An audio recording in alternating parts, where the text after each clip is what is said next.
This is Darian Durant, quarterback of the defending Grey Cup champion Saskatchewan Roughriders, coming off a big win last week, looking to build on it today in the nation's capital against Siobhan Walker, fourth in the CFL in rushing with the new REDBLACKS as they look to stay perfect on home field and pick up win number 2 in this young season. Welcome. As we finish off week 6 in the CFL, it's the CFL on TSN. Rod Smith along with Paul Lapalisse, Milt Stiegel, and Chris Schultz. And where is Jock Climby, you might ask? Well, the coach is filling in because Jock has gone back to his hometown of Ottawa to report for us from this second home game for the REDBLACKS. You were there, Jock, for game 1 against the Argos, where it ended victoriously, a happy day, but they're against a pretty tough team in the defending Cup champion Riders.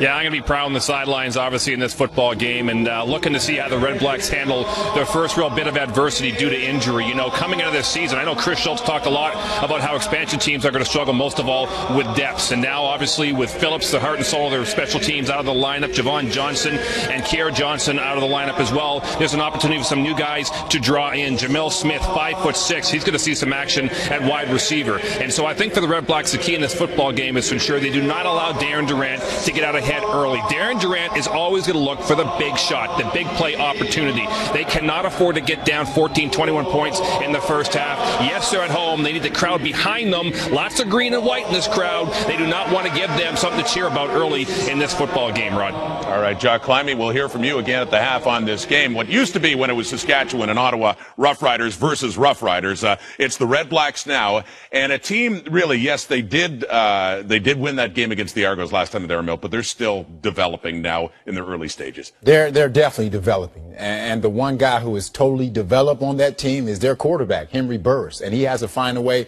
to not only elevate his game in the offense game, but elevate everybody on that team's game, special teams defense. If he has to get outside of his character and get in somebody's face, Henry Burris has to do that. This is the future Hall of Famer. This is the guy who has been the MOP of this league. This is the guy who has led the team to a Grey Cup victory. So Henry Burris has to find a way to elevate everybody's game. The veteran status of Henry Burris, the one thing he knows is he has to control what he has to control. If he plays well as an individual, a lot of things will fall into place. Remember, Ottawa, 17 players are first year. They do not understand yet. Control what you can control. If they avoid those penalties, those turnovers, those negative plays, they got a chance. Yeah, and Schultz, Will Ford, is he the answer at tailback for this football team? You know, they did a great job with him last week, and it's so important for Darren Durant to have the run game going. It opens up his play actions, the deep balls last year. You know, last year, guys, at this point, it was 12 touchdowns and 0 interceptions. So it's going to be interesting to see how Will Ford fits into this. It really will. And what of the Riders? They have a lot of changes in the offseason, too, for Darren Durant and company.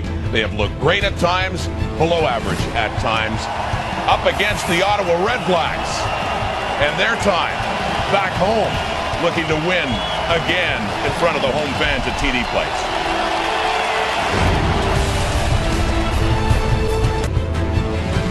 Edward Vanstone of Saskatoon, you could win the ultimate $25,000 home theater package from Visions Electronics if a kickoff is returned for a touchdown in this game today, thanks to Safeway's Touchdown to Win promotion. And if it happens for a second time in this game, you could also win $1 million. Good luck, Edward.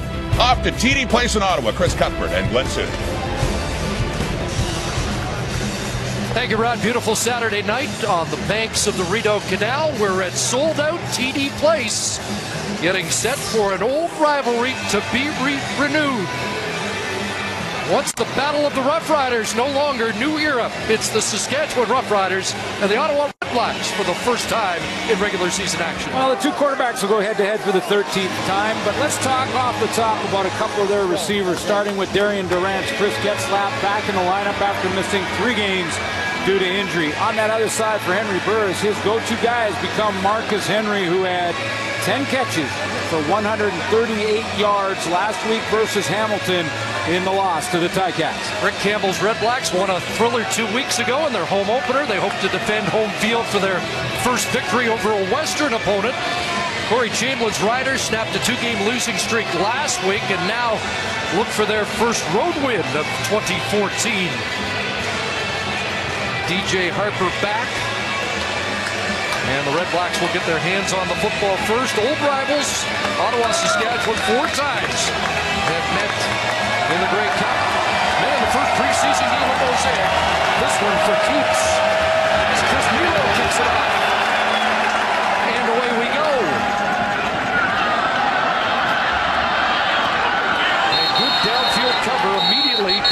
Kevin Regenbald, containing Siobhan Walker to a short return.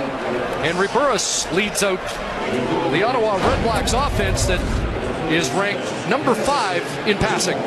There's Marcus Henry with his 10 for 138, led all receivers last week. Siobhan Walker just signed a 2-year contract extension yesterday. He's earned it early in this season. Put in Jarrell McCullough there because he's a left tackle going against the monster, John Chick, who's been pretty much unblockable this season. 4 receivers come to the near side to start. And Henry Burris will roll that way. Early pressure. And Burris strung out, has to throw it away. Brian Peters also applying pressure from his middle linebacker spot.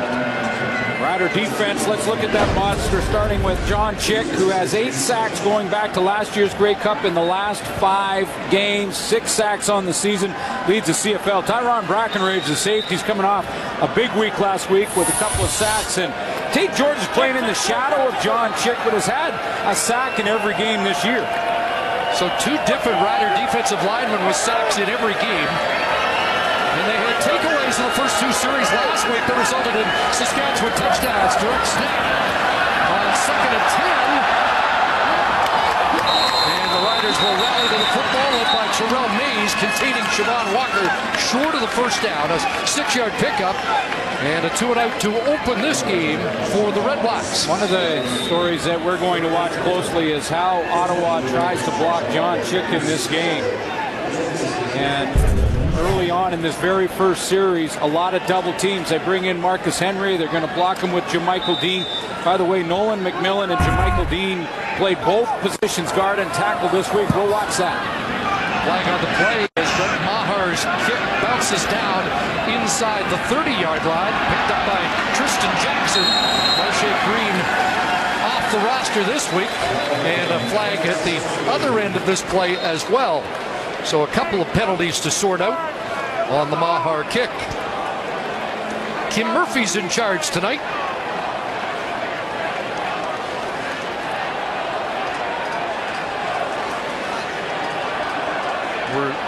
The Roughriders offside. Now they're talking to the REDBLACKS captains. And it was offside. But a no yards the other way.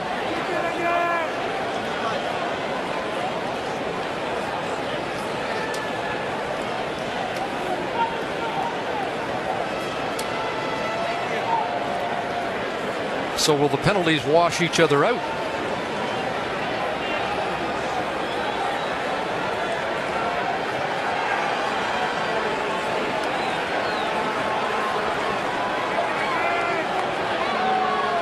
They're having some issues sorting this one out. This is interesting. TJ Hill is captain in there, along with Cole Waldo, that are discussing the options, but you would think with the offside at the line of scrimmage happened before, anything that would happen after that. So even a little confusion about the coin toss tonight. TJ Hill thought that he won the toss. So a little discussion about that.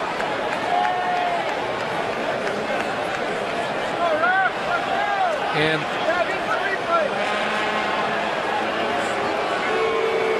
this is taking longer than a debate on Parliament Hill. A filibuster we don't need, Kim. Wow.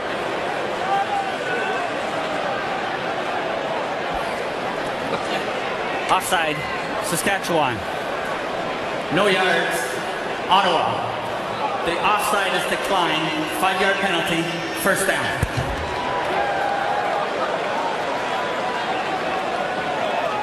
Prime Minister's here. Once again, season ticket holder. Different seats for each game. Yep. So the end result here is that I'm going to tell you, I'm a little confused that they would decline the offside penalty. Exactly. Why do you decline offside unless it would only mean that they punt again anyway and they'll take the field position as it wears it out?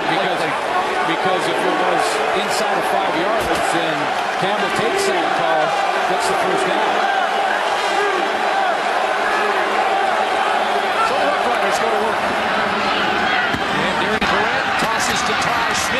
handoff, first down.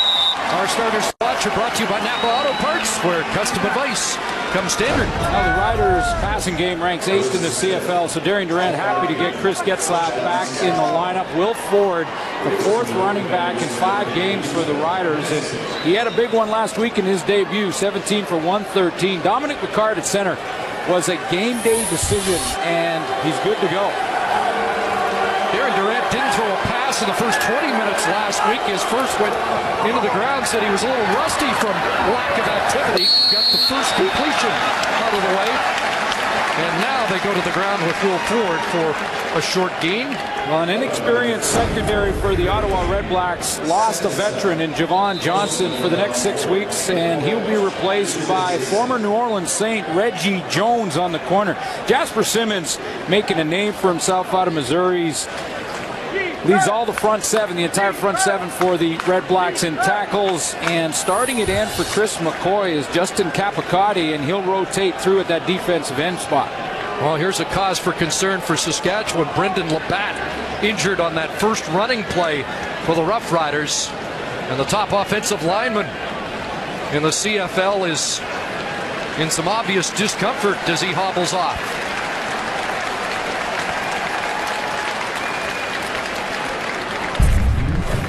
Not putting much weight on it. Let's take a look again. He gets rolled on. Saw Josh Burke get rolled on last night in the Alouette Argo game, and another prominent Canadian offensive lineman is on the limp. So they will have to readjust, and Corey Watman will check into the game. Dan Clark, who was the starting center last week, is off the roster tonight. Now let's take a, you're going to have to watch this closely, because Dominic Picard, again, was a game day decision, and he's nicked up with an ankle. Now Corey Watman in the guard. 2nd and 7. 4 receivers near side. They look that way, and he's back. Chris Getzlaf with a catch. First game for Getzlaf since the opener against Hamilton, when he had 2 catches. Really played hurt through the preseason and that first game, and is back after missing the last 3. Yeah, 1,000-yard receiver, and it's this kind of situation that Durant's going to look for him, because it's those 2nd and long, 2nd and mediums. They need the first down. That's where Getzlaf's going to come in. That comfort blanket, comfort zone for Darian Durant. Linus got his blanket back. Yes, sir. 8-yard pickup for Getzlaf. First down. Durant throws. Guess who? Another first down. Getzlaf inside the 40-yard line with back-to-back catches. Mentioned that this offense has run the ball fairly well. In fact, ranked 1st in the league rushing the football at 135 a game, even though they've gone through a few running backs now. It's the passing game that's been of concern for this team, and ranked 8th coming in. 203 yards a game. Getzlaf already making a contribution. He's going to help in his return here. Getzlaf to the sidelines, double tight end formation. Flag goes down. Durant throws the slant complete to Rob Bag, and Kingston native with the catch. Back in Eastern Ontario. 13 yards is the gain. Let's find out what the flag is. Too many men. Ottawa. The penalty is declined. First down. So 3 straight completions for Darian Durant.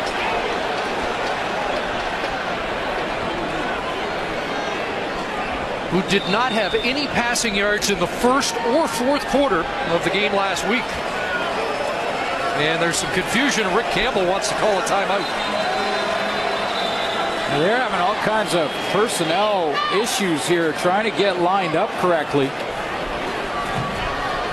Seth Williams was off the field, and then Mark Nelson, the defense coordinator, just sent him back on the field. There's Zach Evans, the former Rough Rider, heading to the bench. Keith Sholigan in the middle of that Red Black defensive line, picked up like Evans in the expansion draft from Saskatchewan. You know that Red Black didn't want to burn a timeout this early, especially for simply sort of being unorganized.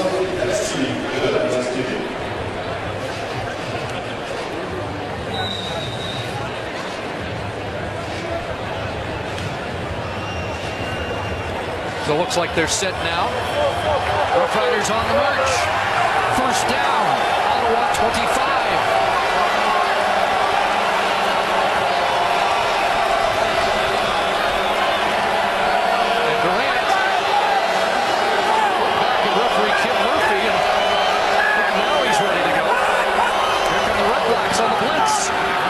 Durant stands in, fires, swing, touchdown! Wide open in the end zone. He had 2 touchdowns against Ottawa in the preseason, and an opening drive touchdown for the Roughriders here. The end of this play, TJ Hill turned and looked at the safety. Eric Fraser kind of put his hands up in the air like he expected help. Darian Durant has nice protection on this blitz, so it's one-on-ones down the field with the safety in the middle, and you can see Swain in behind by 4 or 5 yards. 6 plays, 78 yards. A team that's run the ball well, passed it down the field for an opening possession touchdown. Darian Durant, a 25-yard strike to Brett Swain for the opening score.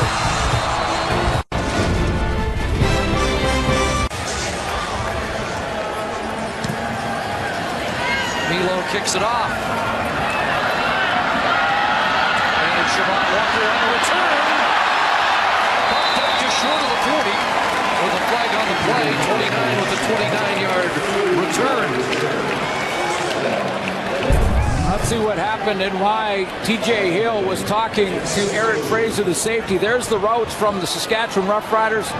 Tosh Smith taking that seam route, and there is Swain on the crossing post route. I'm going to show you what the safety does here. Ottawa, number 81. 10-yard penalty, first down. He opens up the wrong way and then gets caught in the sand there and can't help either player. And TJ Hill right after this turns around and looks at him and says, what happened? I was expecting deep help there. They got to the sideline, immediately went over it. Eric Fraser getting a lecture there from Mark Nelson on staying deep as the deepest and flowing to the football to help out the cover guys underneath. Holding penalty against Patrick Lavoie means the REDBLACKS start at their own 20. Flag down, looks like they were offside, and John Chick wraps up Siobhan Walker with some help inside from the other defensive end, Ricky Foley.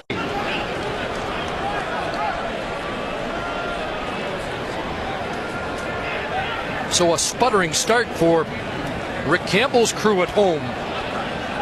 Expected them to come out flying with the emotion of their last home game against the Argos. Offside. Ottawa, number 15. 5-yard penalty, remains first down. That's Jamil Smith who takes the spot. The injured Kier Johnson, who they will miss. Johnson with 17 catches, 214 yards, and the man who made the big grab to set up the game-winning field goal here against the Argos. First and 15 from the 15. Close to being offside again, and the pass incomplete as Tristan Jackson throws quickly on Jamil Smith. You know that Ottawa has game plan to try and contain and control John Chick off the edge. Now, there's a couple ways to do that. They can play tight ends. They can play fullbacks. Here's Chick right here. Watch what they do here. They're going to chip with the running back, Siobhan Walker. So they give Nolan McMillan a little bit of help with a chip there on John Chick. Now, the problem with that is when you're spending a couple of guys to try and game plan for one, the opposite side should get the one-on-ones, and that's Ricky Foley. Second and 15, a 3-man front for the Roughriders. 3 receivers in motion to the near side for Ottawa. Time for Lewis. Tristan Jackson. Jackson with the interception. The Ottawa 30. There is a flag on the play. And a little dust up. Downfield. Yeah, we've got Chick in the middle of it. Some Roughriders came to his aid. There's Weldon Brown who hopped in.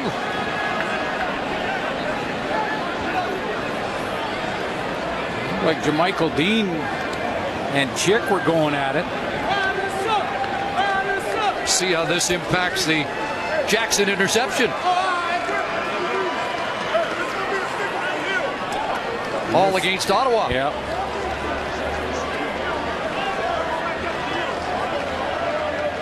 Roughriders with takeaways on the first 2 possessions last week against Toronto. And now with a takeaway on the second red-black possession of this game. Illegal formation, no end, Ottawa.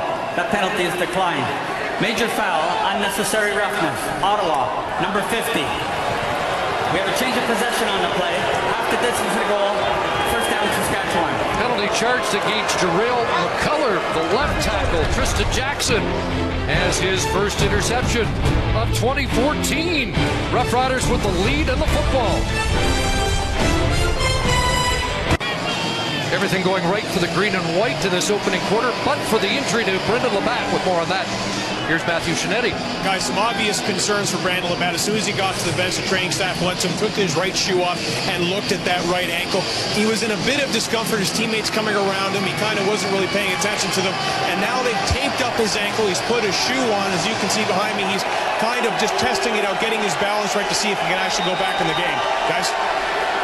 Looks like he has a little mobility on the sidelines. Roughriders take over at the Ottawa 15. Double tight end formation. Will Ford out of the backfield, slips, pass incomplete. With Jasper Simmons in the neighborhood defensively. Will Ford had a big game rushing. We talked about off the top last week. Had 3 catches for 24 yards in that game. And when you look at his career as a Winnipeg Blue Bomber, didn't have a lot of catches at all. That wasn't one of his things. A big returner, kickoff returner.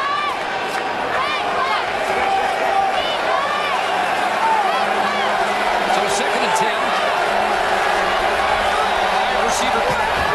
Ford stays in the block. Throw, completion. Let's see where forward progress is given. It's the 3rd catch of the game for Chris Getzlaf. Looks like he'll be short of the first down. 8 for Getzlaf, 3rd and 2. He's just getting that timing back with Durant, and this is pretty good. He comes on that comeback on Jarrell Gavins, but has to take that extra step back to the football when he does. It's inside that first down marker by about 3 yards.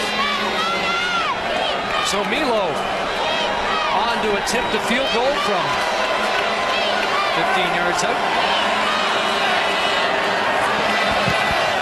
And they'll take 3 away from the interception by Tristan Jackson.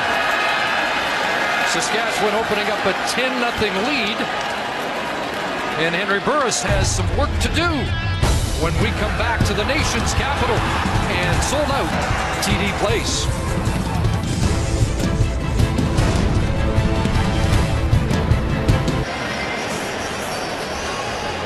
In the first game of the year for the Red Blacks, we thought that Henry Burris had passed the great Russ Jackson on the all-time rushing list. The great statistician of this league, Steve Daniel, recalibrated Jackson's numbers because in the 50s, when you were sacked, it went against the quarterback's rushing totals.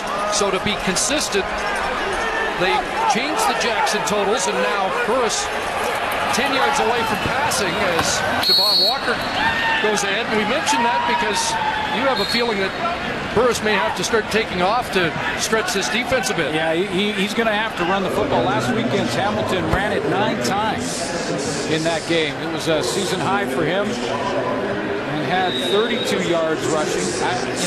That's one of the weapons he has. And with John Chick getting up the field as quickly as he has been, Tate George in the middle there getting the push, he might have to take off a little bit to get the chains moving here.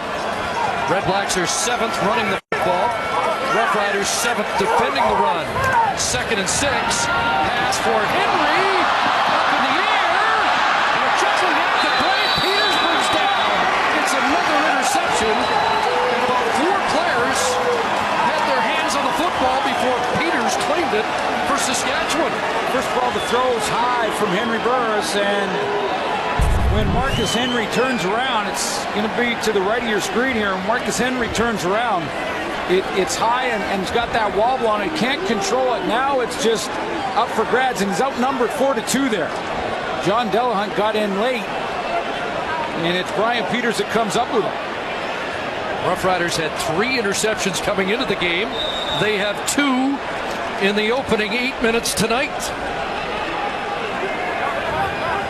That was an open receiver that Burris missed. And a guy he connected with 10 times last week. Another turnover. Feels a little like last week's game against Toronto. Pitch to Ford. And he gets bounced out at the 38-yard line. Close to 7 for Will Ford. Boy, these two quarterbacks have battled a few times throughout their careers. 13th time. And right now, Henry Burris has a bit of an edge, 6-5-1 in the head-to-heads between Burris and Darian Durant. Become good friends off the field as well. 2nd and 2, 2.5. Ford releases. He's got the catch in space. First down. And dropped out of bounds at around the 23. 3 catches last week. A 14-yard grab out of the backfield here for Will Ford. That's a pick your poison type of thing for the Saskatchewan offense. The REDBLACKS, if they play the zone defense, then Durant is patient and can just dump it off to a guy like Will Ford coming out of the backfield. If they go to man-to-man to try and cover up Will Ford coming out of the backfield, then he goes to Getzlaf and Todd Smith down the field. 6 first downs already for Saskatchewan. Durant has plenty of time. He's got Rob inside the 10. Tackle made by Brandon Thompson, but the Roughriders on the move again. 15 to bag his 2nd catch of the night. Durant looks great, too, throwing the football. He's been right on the money and throwing it to spots where the receiver's going to end up. And that question all year long has been about the lack of chemistry between Durant and his new receivers and the difference a veteran back in the lineup can make. It's bigger than just when they throw the ball to Getzlaf. Everybody fitting in the right slot suddenly with Getzlaf in motion, double tight ends. A little play action fake, and it's swing again. Diving for the goal line. Ball pop loose after the whistle. They're going to rule him down at the 1. Have a look to see if Swain was able to break the plane. I'll take one look here. Certainly dives for it. Like that ball bounced. Hard to tell from that angle.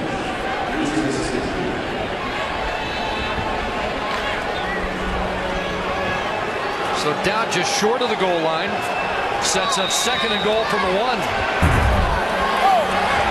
Swain in motion again. 3 touchdowns for Ford last week. Hand off. Touchdown. Yes, he does. Get in.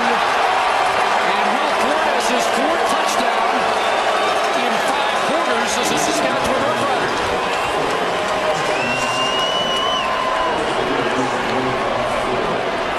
And he'll keep that for the trophy case souvenir for Will Ford.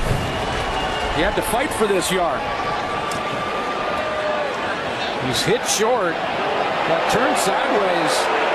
REDBLACKS don't think he got in.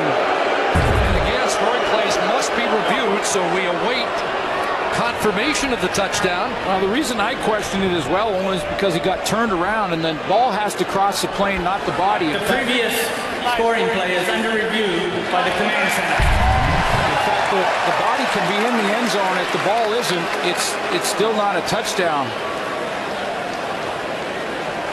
That's Jasper Simmons preventing Ford from getting deep into the end zone. Did he prevent him from breaking the plane? Hasn't yet. And we lose there it. or not. Not enough evidence to overturn that. Even Has been confirmed. 5 plays, 45 yards. In under 2.5 minutes, that's 10 points off turnovers. And the Roughriders open up an early 17-0 lead in Ottawa.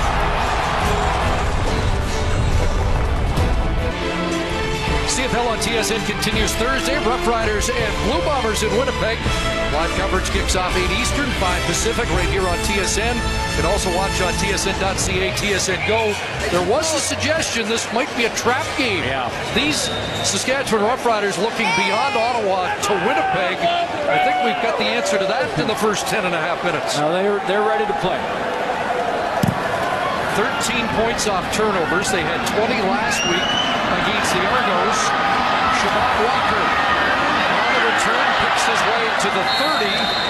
And that's where Henry Burris will try and get the Red Black offense on track. Well, he's got to get himself on track, too. I mean, a veteran who's been here before, if you've crossed the stripe as a quarterback, you've had these kind of starts. But these are the two throws from Henry Burris that gave Darian Durant less than half the field to work with offensively. One that was high that Marcus Henry was open for a first down. The ball thrown too high. He can't handle it. That's the second interception. Both those picks turning into points for the Riders. Riders were second best in the giveaway category. They protected the football well this year until tonight. Swing pass. It's complete. The way goes Dotson Collins. There's a first down. Saved by Nigel Harris. And then it's Wallace Miles to catch a first down that brings the fans to their feet. That's the way you settle down your offense. You go back to a high percentage throw and you just make sure you get the completion and something positive. First completion of the night. See that little swing pass out here as he comes around the edge here.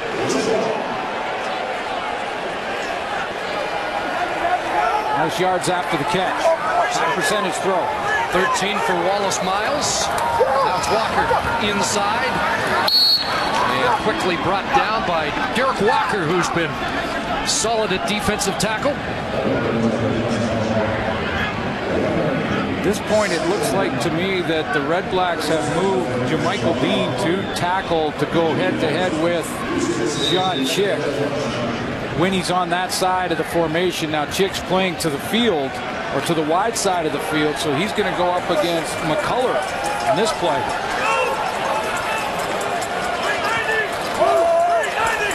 Second and 8.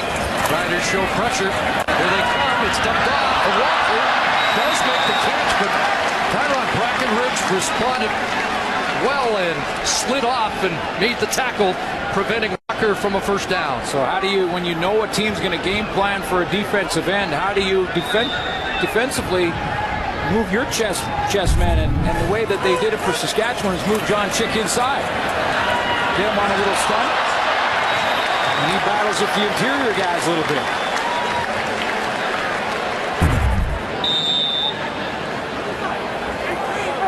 He has been the focus of attention. Here's Maher. Flag down as he rolled out and bounces it downfield.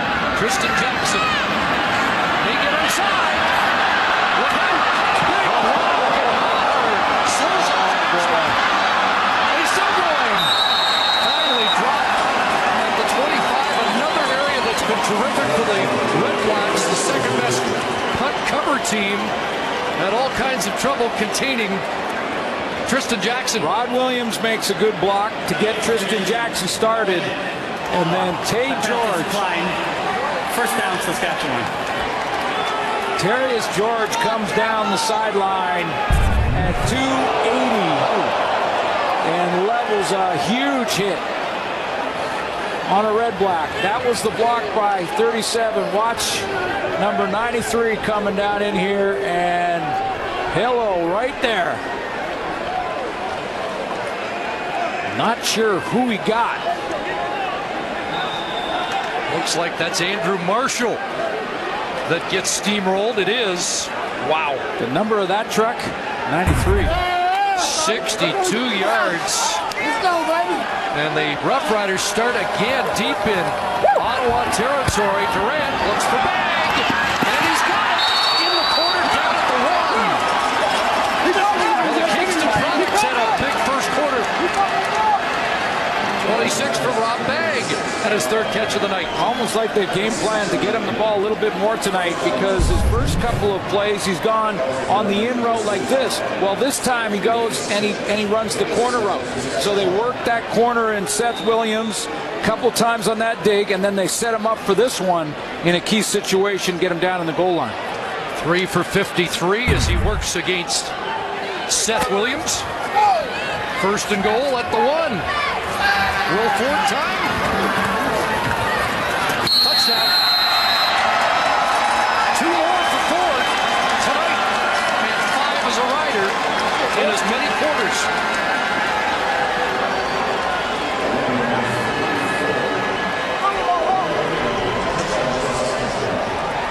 Durant is out. his field position in this first quarter because of the defense. Turnovers, a big return from Tristan Jackson, who, by the way, had one of those turnovers, and he's playing on less than half the field. No question that time Will Ford was in. Well, they had a huge first quarter against Toronto, even bigger here tonight, and lead 24-0. First time in 5 years. Last week they had scored 4 touchdowns in one half. We got 3 in the opening quarter, and we've still got over a minute and a half to play. This is the one thing we have not seen from the Red Blacks in the early portion of the season. Competitive in each game, led at halftime in the first 3, and last week trailed by a field goal at halftime. But it's a steep hill to climb tonight. Oh, the 1-point win against Toronto, that first game against Winnipeg. Dave George still savoring the big block. Red Blacks got off to a great start, but not so tonight. They had just, that was the big block by Curious George. Tristan Jackson has an interception, and now that big return to set up that corner route to Rob Bagg. Finished off the drive with a Will Ford run. And 24 in the first quarter for Darian Durant, who, as I mentioned, he's not playing on Ottawa's half. He's playing inside of Ottawa's half. Longest punt return of the season for the Roughriders. Here's DJ Harper on the kick return for Ottawa, up short of the 30. The average, sorry, Chris, the average start position for these two teams, both in Ottawa's end. So for the Ottawa Red Blacks, they're starting on average in this first quarter on their 28-yard line. Darian Durant starting on Ottawa's 41 due to the play of his defense.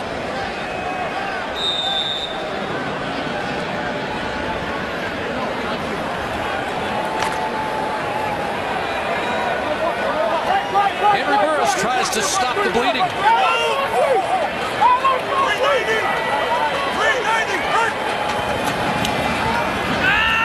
Pass to the far side, incomplete.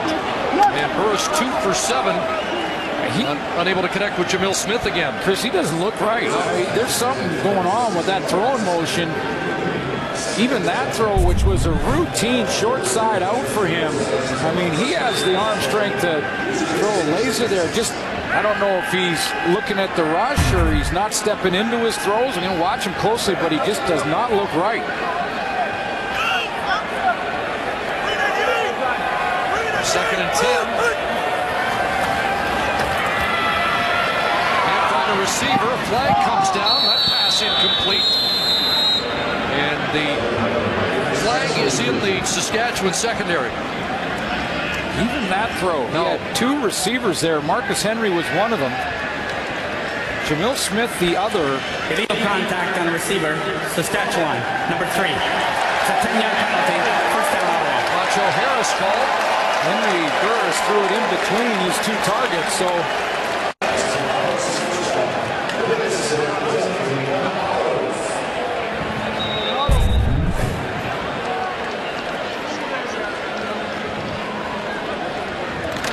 just the illegal contact.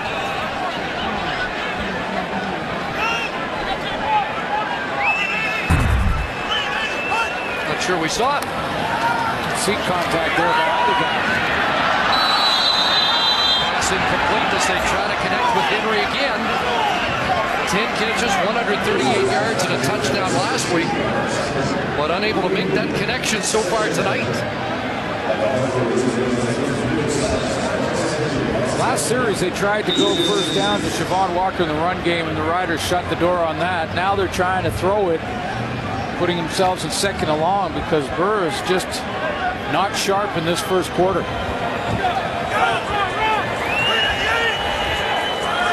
Second and 10. Dumps it off underneath. It'll be Walker. First down. Big speed. Away he goes. Macho Harris will angle him out. But Siobhan Walker has that ability to turn a short gain into a big one. 49 yards to give the hometown fans something to cheer about. Flag is years he'll be with Ottawa. They saw enough in the 3 or 4 games to say that this Siobhan Walker is a guy that they can win with. He's got that breakaway speed.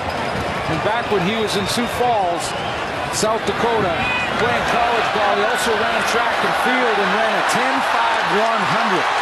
Now that's not Usain Bolt record-breaking times, but that's fast. Biggest play of the game for Ottawa. Biggest play of the season for Walker. And Burris hit as he throws that one away, incomplete. So that's it for the first quarter. Not the way Henry Burris and Rick Campbell envisioned it, as the Roughriders steamroll through that opening 15 minutes.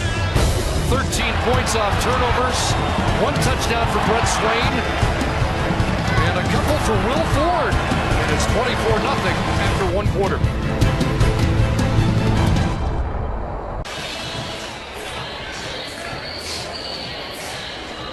But he just, I don't know, it almost looks like he's aiming or something. But is he unsure of, like, that's Smith the first time in? Maybe. But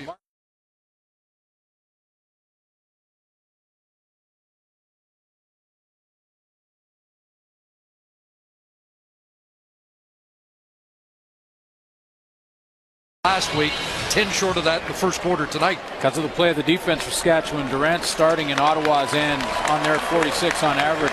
Henry Burris in that first quarter was 3 of 10, and the majority of those 65 yards passing came on that one throw to Siobhan Walker, almost 50 yards on that one, so he's just off. Riders were off to start the season, then they had the break, come out of the bye, and they got on their game against Toronto, and clearly they're back in form. Yeah, that defense off to a great start, setting up excellent field position for Durant, who is working Rob Bagg, got Getzlaff involved. 2nd and 10, again a 3-man front for the Riders. Burris steps up, penalty upcoming as Burris finds a target but incomplete. Collins can't hang on, and it's going to be holding even with a 3-man rush. Holding against Ottawa. Boy, and that's worst case scenario when you're 5 against 3 up front and you get a penalty. Which tells you all you need to know about how good John Chick and Ricky Foley and Tate Jordan have been this year. Hands to the face. Ottawa, number 64. The penalty is declined. 2nd down. That's Jamichael Dean. Who has been matched up on Chick. I think he was one-on-one on Ricky Foley on that last play.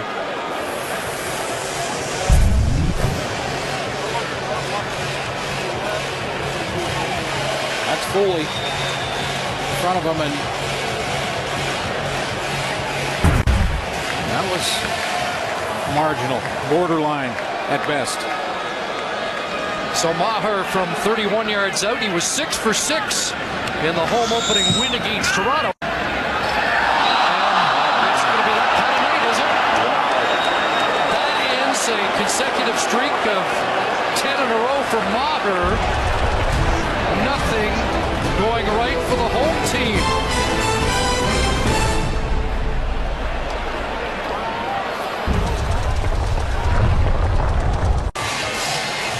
CFL Fantasy is now a reality. Go to tsn.ca/CFL Fantasy and set your roster for a chance to win a trip to the 102nd Grey Cup in a Joseph Abood suit from Moores. Every pick counts. Make yours today, and if you loaded up on Roughriders, you might be in good shape this week. Durant sidearms that, finds Swain. And Swain with a catch is dropped after a 9-yard gain. Seth Williams on the tackle. Losing Javon Johnson and now going with rookies other than Seth Williams, who's in his 3rd year in the secondary for the REDBLACKS. This struggling passing game for Saskatchewan has a great opportunity here to get on that same page. They've been struggling to do that all year. Javon Johnson on the 6th game, a bicep injury last week in Hamilton. 2nd and short. And that should be enough across the 35 for Will Ford. And a fresh set of downs for Darian Durant, who's 11 of 12 for 154 and a touchdown so far tonight. Corey Watman stays in the game at guard. No need to try and force the back in there. He's not, even if he's feels like he can play. No need to at 24-0 early on here. First down. Pressure. Durant hit. Got it away. Getzlaff has a catch. He'll step out a yard short of the first down. Darren Durant got jolted as he released that football.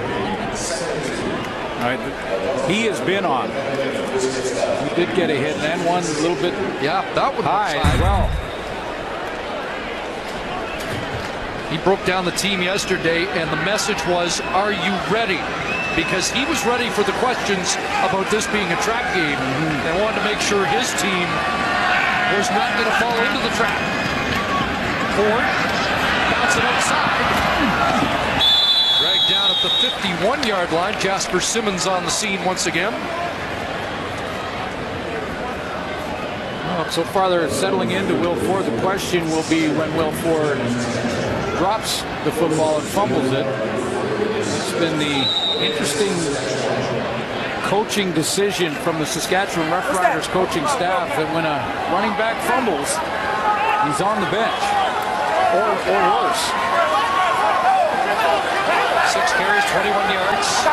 Has hit pay dirt twice tonight. First down. Inside. And Ford up to midfield has 4 more. Now last week we mentioned that 113-yard rushing game, a nice 6.6-yard average against the Toronto Argonauts. Now he had a couple of times, couple of plays where he almost lost the football, but didn't. And the question is still sort of hanging over him right now. There's one of them. They've already crossed the plane, but the question hanging over this team right now is if he does and when he does fumble. Every running back fumbles, and when he does, will he find the bench? Second and 6. Durant in trouble, and he is dropped back at the 48-yard line. Zach Evans, the former Rough Rider.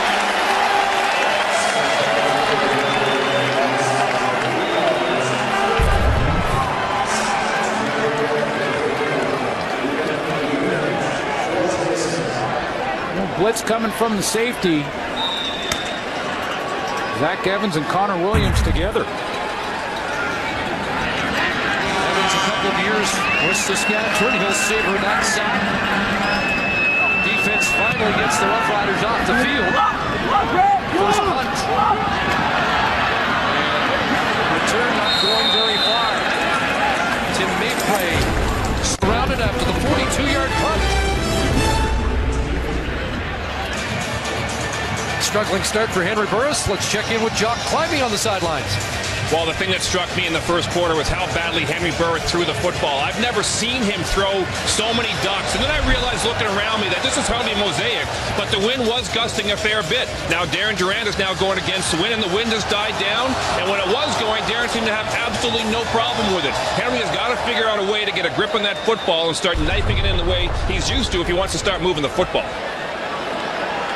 Doesn't seem like a strong wind, and if you've been practicing on the prairies. 3 for 11, can't find anybody. David Lee was applying pressure. A completion is made for a short gain as Siobhan Walker's at the bottom of that pile. Darren Durant's used to practicing in the wind. Was just conferring with Will Ford. There were a couple protection issues last week. You wonder if that's what they were going over after that last sack. No gain on that completion to Walker. 7 and 10. 6 receivers go up. And they're going to go deep. Bad deal then. Carter, and now the flag does come out. This Carter was calling for it for quite some time. And the official does toss the flag. And it looked like to me it is illegal contact. I'm not sure the ball was in the air, but Rod Williams came underneath and really turned Matt Clark. Turned him enough that he lost sight of the football completely. Interesting, the Riders are gesturing on the bench. A play pass interference, Saskatchewan. Point of foul, automatic first down. So they call it interference, so they judge that the ball was in the air when the contact was made. Let's show you Rod Williams down the short side corner here, number 37. Now Matt Clark's going to hit the line, run this post seam, sort of a skinny post, and gets turned right there. You see, grabbed his arm and turned him around. By the time he turned back around, he couldn't find it. Could have been a penalty against Carter for calling for the penalty. Away goes Walker on that direct snap. And the most dangerous weapon this season in the Red Black arsenal has another good gain, 20 on the ground into Rough Rider territory. Look at this offense, like you saw the BC Lion offense last night. When they involved Andrew Harris, they were a different offensive unit. This Ottawa team has got to continue to involve Siobhan Walker on pretty much every series. 7 touches, 84 yards. Working on a pretty good night. First down, back to Walker. John Chick says, not this time. John Chick, by the way, so far, not counting these last 2 plays, but we're trying to keep track right now, and he's been double teamed 8 of 10 times. And now updated 10 of 13 times. So he's taken on 2 and will for most of the night. Let's take a look at how they try and block him up there. Again, it's 2 that sort of run by him in both Nolan McMillan and Jamichael Dean. Said yesterday he thinks he's playing better now than ever. And it's worth reminding that he was the top defensive player in the CFL in 2009. 11 sacks that year. He's got 6 in the first 4 this season. Here comes Heat. And Morris got it away. Incomplete. Wallace Miles with Terrell Mays in coverage. I was going to say that was the throw that we're used to from Henry Burris, because he did give Miles a chance, but Terrell Mays in great position just wins the battle here. This isn't on the quarterback. It's not on the receiver. That's just great defensive play by Terrell Mays. John Chick was fired up after that play. Had a long discussion with line judge Brett Strong. So something he didn't like out there. And it looks like they're going to have a try from 50. Maybe there's more wind down there than it feels like. Tristan Jackson waits. 48's his longest. Trying to get on the board. For an upright on his first attempt. And this one is almost off the upright again. Jackson will bring it in. And look out. Tristan Jackson. Away he goes. Block. He's gone. But the flag comes down. Sanders will stand. He had a big punt return in the first quarter. And now a missed field goal return. Is it coming back? And there is the danger, as it often is, about trying a 50-yard plus field goal. Absolutely. Ricky Foley is slow to get up on the opposite side of the field. Well, the same side that Tristan Jackson ran down that sideline. He's trying to make his way back. Major foul, unnecessary roughness. Ottawa, number 50. 15 yards will be applied on the kickoff. He was in the fight with McCullough. So it is a 111-yard touchdown for Tristan Jackson. Roughriders did add the extra point after Tristan Jackson, who's had quite a first half, returns a missed field goal, 111 yards. Well, let's take a look, because it was the only question, I think, for Jackson here was whether or not he was going to hit the goalpost. It's a nice block by Weldon Brown. That opens up the lane. They're finding different ways to score. And what a start to this game for Tristan Jackson. Has a couple of big returns. This missed field goal for a touchdown and an interception. One of the great CFL stories, released last year by Saskatchewan. Worked on the pipeline in northern Alberta. Brought the guys down to watch the Roughriders play the Eskimos at Commonwealth. Bumped into Corey Chamberlain, said if you ever need anybody, you know who to call. They called him, played in the Grey Cup, and has the starter's job back. And the best first half he's played. They're gonna. It's amazing, isn't it? It's amazing when you get perspective, when you get that real job. 12-hour shifts and still 2 hours into the gym after the 12-hour shifts. Yeah, absolutely. And just thought, if I can get a chance to get back and play, I will. And what a game so far for Tristan Jackson.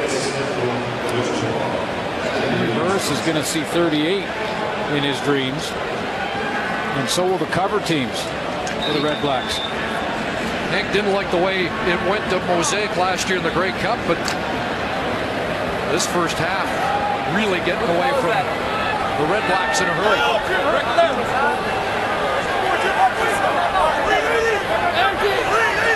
Start at their 35. And the dish goes to Carter. And Brian Peters there to make a quick stop for the wideout Matt Carter. Just go back to the drawing board. Is that what you have to do? Yeah, you can't look at the score clock anymore if you're a Red Black. You basically just run one play at a time. Again, I would just keep feeding the ball to Siobhan Walker, especially on first down, and just try and put play after play together, first down after first down together. Don't look at the clock and pick one series at a time. 2nd and 6, inside handoff, and first down.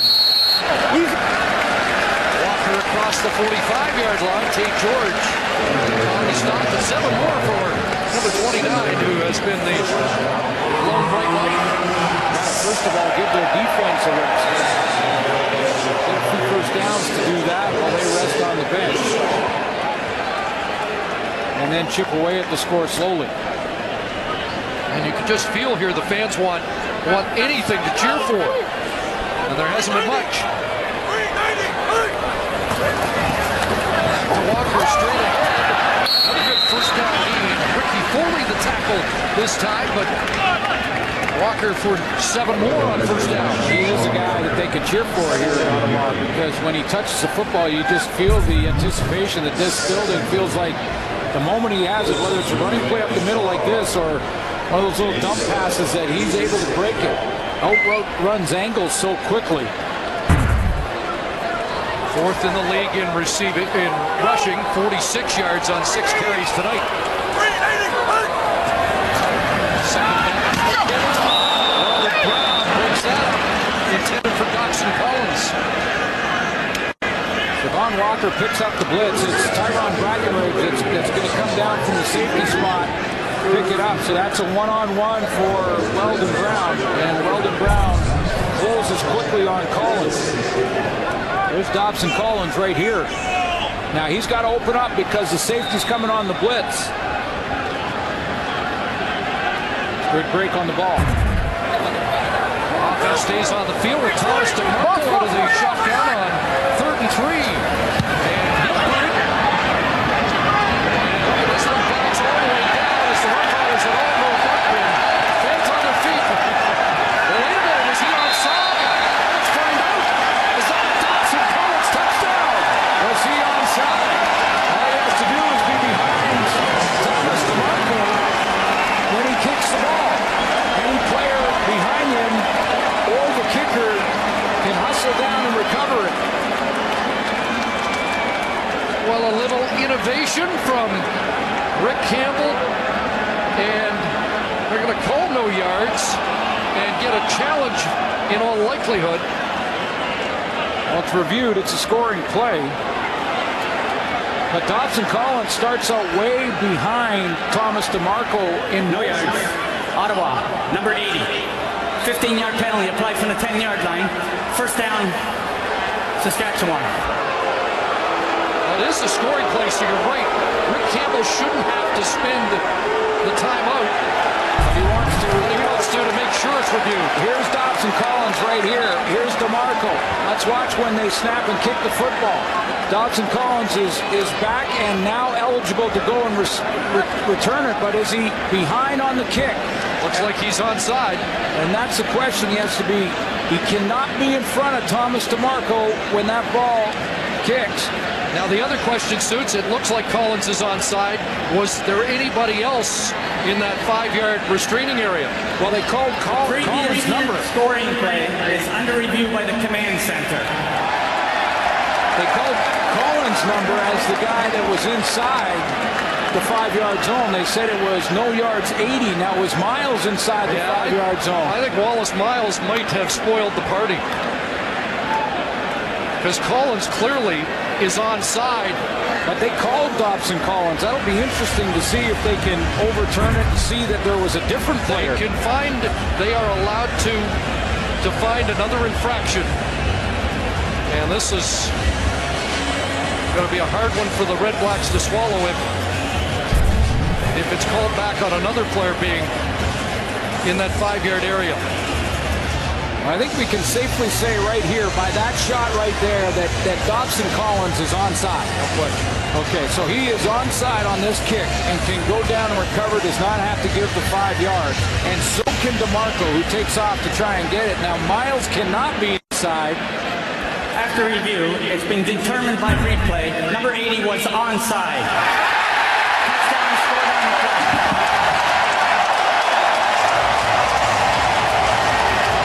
First touchdown here in Ottawa.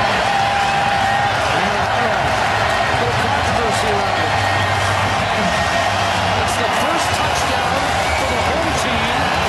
TD Place in a new tradition. Got to fire up the chainsaw here.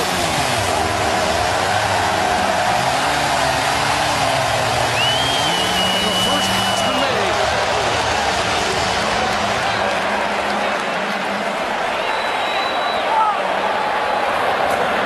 We're down, we're down! Well, they waited 6 quarters. And the unlikeliest way to score a touchdown. An onside kick. Well, and here's the other thing, and this is why it counts, and there is no controversy around it, okay? I just realized Dobson Collins is the only guy who touches the football. Miles doesn't have to be inside a 5-yard. It doesn't matter. There's no Saskatchewan Roughrider that actually touches the ball, so therefore, it doesn't matter where Miles is. Dobson Collins is the only guy to come in and touch it. Tyron Brackenridge, if he touches it right there, it's no Miles is no yards, and it's no touchdown. Good call. But he doesn't. Collins goes in. He's the only guy to touch it. Doesn't matter where Miles is. There's an only in the CFL moment for you. Well, it took a second to sort it out, but You know, it's interesting. We've seen Thomas DeMarco twice punt this year and previously, and it didn't work on the first 2 occasions. Shanked a couple of punts, but now we know why. Rick Campbell had stuck with it. Tristan Jackson fumbles the football, but away he goes now. And game tackled up at the 29. Well, an interesting sequence and something to cheer about for the home side here at TD Place. Collins' second touchdown of the season. And it's been a long time since we've seen one of those. Matt Dunnigan tried that as a coach in Calgary a number of years ago. one of the reasons that replay is part of the world of football here in Canada now was that play. Matt Dunnigan, when they went back and looked, he was a coach in Calgary, and it was a good touchdown that was ruled no yards. Durant stands in and delivers. Getzlaf's got another catch. Just money, just solid, and this is how good teams just take the wind out of your sails quickly. That first down play right after a score by the opposition is so important to just sort of settle things back in. That ball put right on the money again for Getzlaf, who has been perfect tonight. 5 catches in this first half, 59 yards, 18 on that play. First down up at the Roughrider 46. Inside handoff going nowhere. Closing that down in a hurry is Justin Capicotti. Red Blacks without Chris McCoy this week. Hand injury has him on the 1 game, and Capicotti moves into the starting spot. There'll be a bit of a rotation there. We've seen Connor Williams, seen Zach Evans come in and play, but yeah. Marlon Smith as well. Yeah, Capicotti getting a chance to get some real reps. That's a nice play. Put Darian Durant in second allowance. Second and 12. Here comes the heat. Durant stands in and fires. Rob Bag has a catch near midfield, but about a yard short of the first down. Corey Chamberlain has a decision. Antoine Pruneau is the safety here on this one, not Eric Fraser, and he's going to end up trying to blitz Durant here, but he takes so long to make the decision and come up and do it. See how he's hesitating, then he's going to slowly come up, and by that time Durant has plenty of time to hit that curl and make this as close as it was. If you're going to go, go. 5 catches for Getzlaff, 4 for Beggs, so the old band back together. And they go for it. 3rd and 1.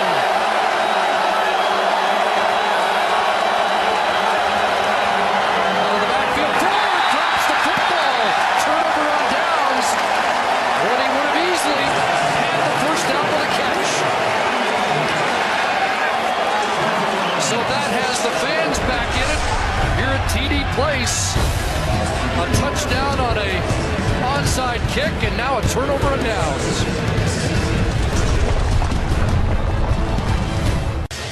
Time for a new feature on our show, Back in the Game, proudly presented by Nissan, support for high school football across the country. And tonight we salute F.W. Johnson Collegiate in East Regina. Mike Maurer, who played for both Ottawa and Saskatchewan, as well as the Edmonton Eskimos, BC Lions. Brandon Whitehouse are the most noted alumni of that school. Brandon on the PR for the practice roster of the Roughriders, a backup long snapper. Nissan's going to go into this school and going to help out with fixing the field, equipment, whatever they need to get their football program back on track. A lot of schools are going to benefit across this country.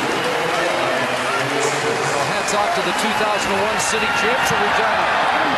Catch made by Wallace Lyle. Game tackle. Peters brings him down with some help from Rod Williams.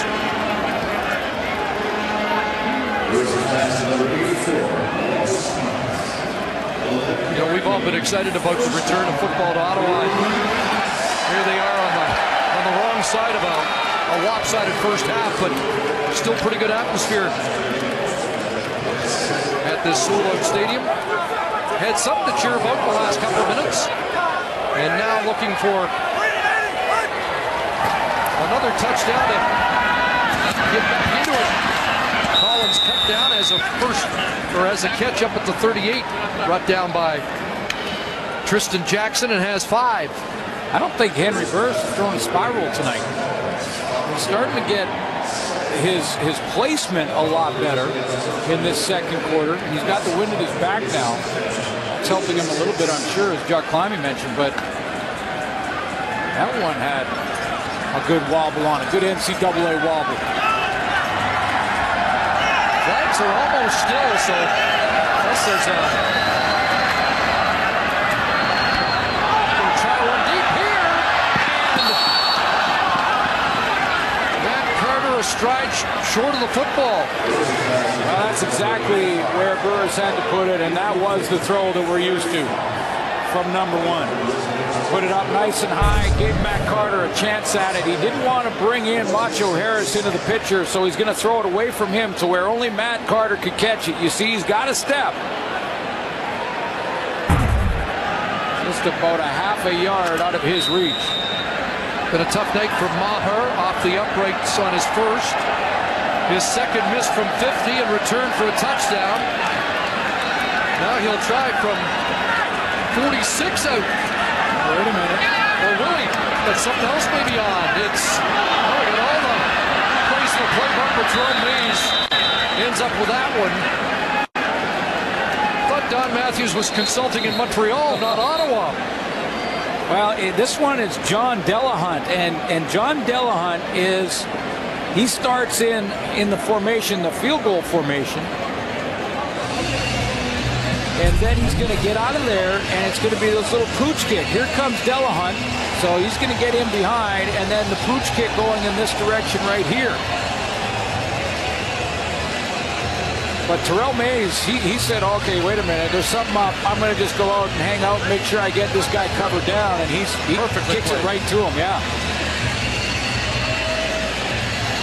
Fool me once. Yeah, exactly.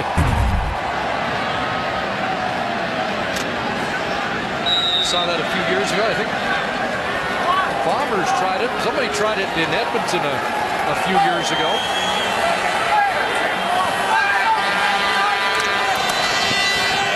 Darian Durant takes over. Under pressure. Dumps it off. Another catch for off hand. Oh, he's got family here from Kingston, and he's put on a show in this first half. 17 more for the Queen's University graduate. Yeah, good patience by Durant here on the roll as well. He had TJ Hill chasing him down. He wanted to go to Will Ford out of the backfield. He was covered. He just hung onto the football, kept rolling out, stayed away from Hill, and dumped it off the raw back. The 48. Durant sets up, looking for Swain, and incomplete. Pretty good coverage supplied there by Brandon Thompson. Thompson's the man that caught C.J. Gable last week. The Boise State will let that early stuff go. Good defense, good position. Gable couldn't believe he'd been caught on an 85-yard play. Had to check Brandon Thompson's 40 time on the internet and found out he was a 4.3 and went, okay, that's fine. No problem. We're going to get caught. Better be by somebody with that kind of speed. 2nd and 10. No idea what a 4.3 looks like. It's a blur. Durant over the middle and bag can't make the catch. It'll be 3rd down. Seth Williams tracking the Rough Rider wideout. Red Blacks got away with one here. That was a low hit on Darian Durant as he threw the football. Didn't catch the number of who it was that crawled into the legs. Now, you cannot hit the quarterback below the knee or above the shoulders. And you're going to see right there, it's a hit to the shin and knee area. Let him go! Mabray back. Scoops it up with a flag down. Flag on the play as Mabray is dropped at the 17. Sam Hurl, who was top Canadian last week, down on the tackle.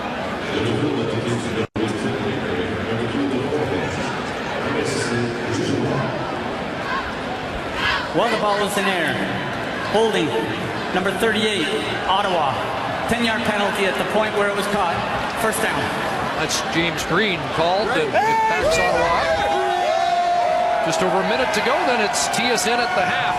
We'll check in with the guys. Coin toss tonight. The GMC coach's playbook with Paul LaPolice. Jocks on the sidelines here tonight. We're going to update just before we get to halftime here on the double teams. 16 of 21 plays, John Chick's been on the field. He's been double teamed tonight.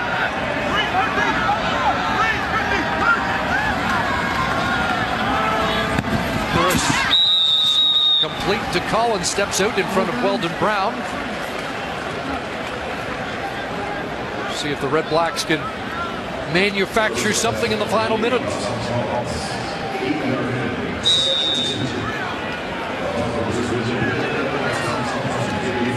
41st consecutive game start for Burris, who makes the call while the double tight ends check into the game.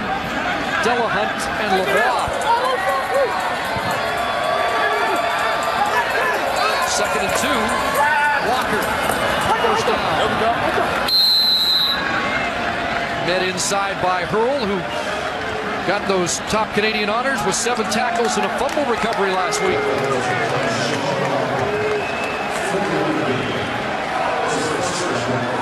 Rick Campbell just wants to see his offense start to more of a rhythm. I'm sure he's going to take that shot deep. And has used a timeout in this first half.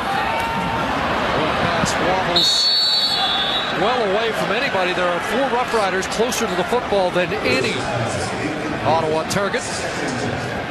Burris is wondering about it now. I saw his reaction after that throw, and clearly receiver broke off his route and went in the wrong direction. Take a look when he let this go. Even the throw is real wobbly. He kind of looks at himself. He looks at his hands a little bit and going, what is going on? 8 for 20, 94 yards, 2 interceptions. He only had 1 in the first 4 games. 2nd and 10. Heat on. Little flanker screen to Wallace Miles, who cut back inside. Sam Pearl there with the tackle that will prevent the first down. Here's an MOP, a Grey Cup champion, Henry Burris. Future Hall of Famer. Future Hall of Famer, 50,000-yard guy. He'll get it figured out at halftime. And everyone's gone through that. He's shaking his head. He knows it better than anybody. But even the Hall of Famers and future Hall of Famers had, starts to games like this. He'll figure it out at halftime, and I'm sure we'll see the old Henry back in the second half.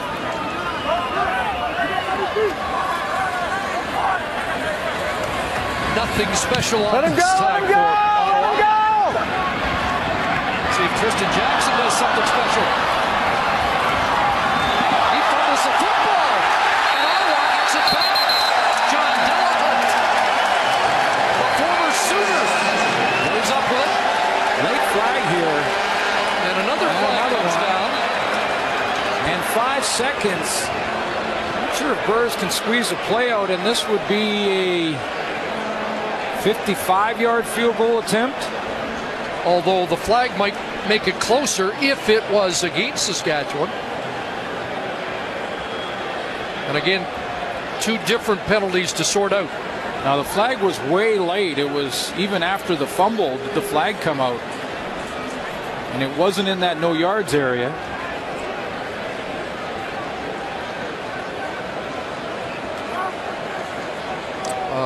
Blemish on Tristan Jackson's first Holding. down. Saskatchewan, 93. A penalty is declined.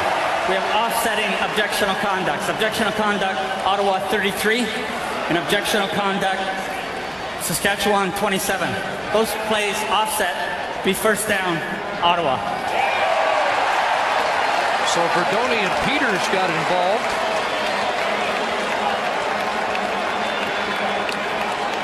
5 seconds on the clock. Will they go with a long field goal attempt? Or take a shot. And the Riders secondary is going to back up to basically the goal line.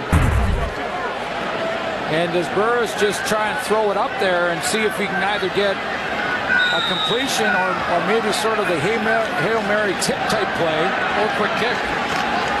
Not this time. They're ready for a quick kick. And they're ready for him to launch one. But they're not going to try a 55-yarder. What Burris is hoping for here is a pass interference penalty. Something underneath and quick kick. Oh, we're going to get a little hook and ladder? No. Pulled down by Burl again, who had a good series. And that will do it for 30 minutes of football, in which the defending Grey Cup champions look like it against the new kids on the block. 32-7 at the half as we check in with Rod and the coach in the coach's playbook. Thank you, Chris. Back with Paul LaPolice and the GMC coach's playbook. Everything, just about everything, went right for the green and white at TD Place. Thorough Saskatchewan dominance. The only thing that went wrong for the Riders, first touchdown for the Red Blacks on that, what do we call it, an onside quick kick, if you will, by Thomas DeMarco? Yeah, quick kick by the quarterback in a 3rd and 3 situation. Let's go through this play and talk about what should happen offensively, what happens defensively. I haven't seen one of these score a touchdown in a long time, so I thought we should the guys in the panel did a great job talking, the guys in the booth did a great job talking about it. Let's talk a little bit more, though. Okay, Thomas DeMarco's in at quarterback on 3rd and 3. You got to think something's going on here. Brackenridge, only about 12 yards off. That's got to be the deepest guy in the field. You've got 3 receivers all behind the quarterback. Now watch what happens here. The ball is snapped. The quarterback starts to run. You got Dobson Collins 5 yards behind the quarterback. Now watch Dobson Collins. His job is to look at the quarterback as he kicks and make sure he's behind.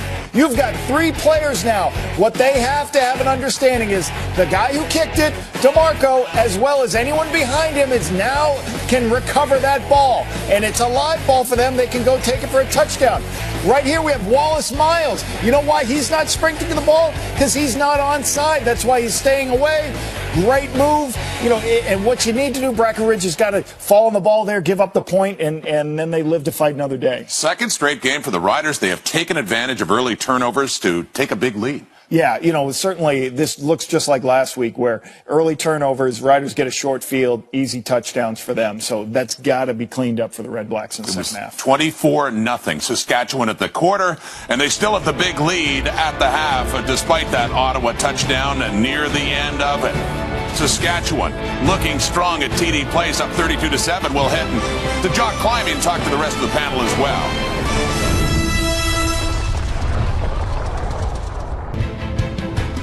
CFL Fantasy Football presented by Moores. You can set your roster for a chance to win a trip to the 102nd Grey Cup and a Joseph Aboud suit from Moores. Go to tsn.ca/CFL Fantasy to make your picks today. Back to TD Place now. Jock Climbing standing by at field level. You talked about it, Jock, before this game. If Ottawa has a chance, they have to avoid what Darian Durant essentially did to them early on with those turnovers. It was a worst-case scenario for the Red Blacks. Yeah, it sure was. You just can't get down like this, Saskatchewan Roughriders, and expect to win many football games. And what was apparent to me, being here on the sidelines, is just watching how much time Darian Durant had to throw the football. This is all, we've talked all the time about the battle of the line of scrimmage, dictating outcomes of games. It is so clear to me that Darian Durant has beautiful sight lines down the football field. He's been able to complete 5 balls to Bag, 5 balls to Getzlaff. He is having his way with the Red Blacks because they can't get pressure. You ask any CFL GM or coach, and they'll tell you finding pass rushers is just about the hardest thing to do. Finding a guy who can win one-on-one battles and get to the quarterback. The Red Blacks do not have that guy, and it's hurting them big time. Well, Jock, aside from 4 more cases of a quick kick that's onside, what can the Ottawa Red Blacks do to get back into this game? Well, they went to their bag of tricks, obviously, but that's not going to win you many football games, especially ones like this. You know what? I think that Henry Burris has got to find his rhythm. The one thing that's worked for the Red Blacks all season is their short passing game, and they seem to get away from that. As the game goes on, they start trying to hold on to the ball longer and push the ball down the field. I think they have to stay patient. Henry Burris has got to use that short passing game to get him back on track. The ball seems to be slipping out of his hand. I don't know what's going on with his grip of the football. He's got to find a way to get his zip on the ball back and get the ball pushed down the field underneath at first, and then he can start pushing it down the field. Lots of work to do, down 25 at the half. Jock Climbing field level at TD Place. And now we move to, well, one of Jock's favorite segments. We call it Coin Toss now with our panel of Lapo and Miltstiegel and Chris Schultz. So, Paul, you can start things off right now as we look at what the Montreal Alouettes should do next week at quarterback. And your choice would be heads, Troy Smith, or tails, Alex Brink. What do you think? I'm going to go heads with Troy Smith. I was concerned I wasn't sure why they pulled him early in the game. I wasn't sure if that was a predetermined thing or his productivity in the first quarter. But that guy, I think, needs to play a little bit. I think he needs to play a little bit more before you pull him for good. Coach, I'm with you. Troy Smith can break out of this. He has accuracy issues that can be improved upon. Brandon Whitaker is the key. Get him the ball 20 to 25 times. Take the pressure off the quarterback. Stick with Troy Smith. Well, since it is coin toss and neither one of these guys have played well, I'm going to just basically flip a coin and it's heads. Troy Smith. I thought you were going to say, hope it lands on its edge. You go with Tanner Marsh then. Right? Another possible choice. Okay, Schultz, you take this one. We've had some great game-winning drives late so far in Week 6. Drew Willie versus Hamilton for the Bombers to move to 5-1. Kevin Glenn yesterday against his old team, the Calgary Stampeders. Coin toss. There's your heads or tails. Which is it? I'm going heads. 7 out of 9 for Drew Willie. More passes completed, more urgency. Kevin went 3 for 3. Great job, Kevin. Not taking that away from you, but 7 out of 9 is more difficult. Drew Willie, you are on your way. That was impressive what Drew Willie and those Blue Bombers did, and I love my Blue Bombers, but I'm going to have to go with Kevin Glenn. And I'm saying that because coming into that game, the Stampeders had given up a total of 1 passing touchdown. And what BC Lions and Kevin Glenn did to win that game was impressive. Oh, it's got to be heads. Drew Willie scoring on the last play of the game. They started the drive at the 16-yard line. Tremendous job by the kid. I thought he did a great job. Okay, well, flip a coin for the Ottawa Red Blacks against Saskatchewan, and shortly after that, Ottawa was way behind. That was another installment of Coin Toss, a little tug of war. Gaynor the Gopher, and who's that? Big Joe for Ottawa. 32-7. Gaynor's winning right now.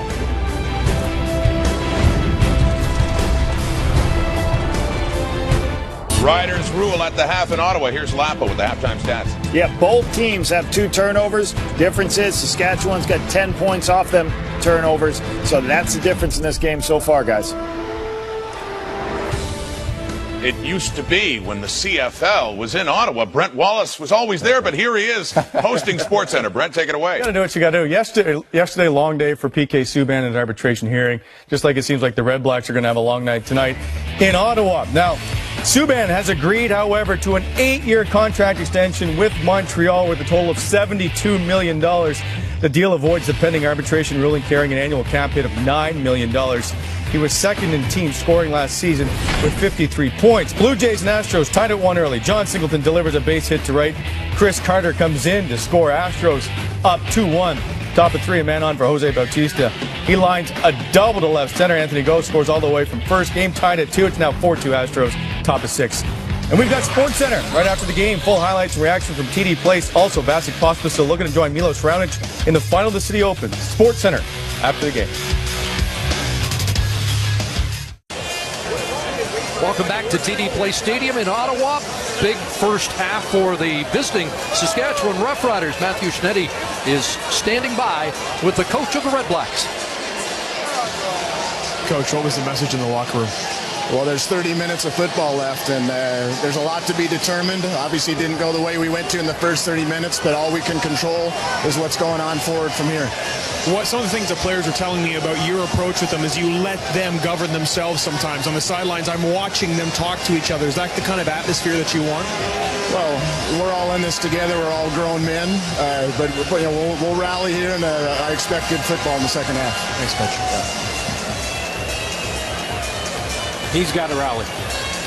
That's where it starts. It starts with the quarterback, and Henry Burris in the first half was 10 of 22, 119 yards. A lot of those yards coming late, and 2 interceptions. Durant, on the other hand, was bang on, got Getzlaf involved immediately in the first quarter. 2 catches right out of the gate for him, and then really worked Rob Bagg in that second quarter. Led at the half 28-6 last week and cruised to a win over Toronto. And a 25-point lead as we start the second half here. Red Blacks get their hands on the football first, and there's Brian Peters with a quick tackle. And Henry Burris will lead the Red Blacks back out for the second half. 11 touches for Walker, and there was a gap between the first and the second that he was sort of forgotten about again. And then they picked it up and got him the ball late in the second quarter. And Dodson Collins had that onside kick by Thomas DeMarco. The onside punt went for the only score and the first score here at TD Place. So they've scored their first home touchdown, now looking for their first second half touchdown. Throws a dart to Jamil Smith, complete on the sidelines in front of the Ottawa bench. Now there's a good sign for Red Black fans as he put a nice tight spiral on that, and it was a dart. Whatever the halftime adjustment was from Henry Burris, looks like he's in that first throw. He's got to start to figure it out.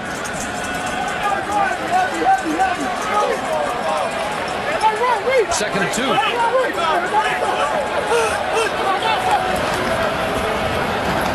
Short side of the field, it gets stacked up in a hurry, and they're going to be short of the first down.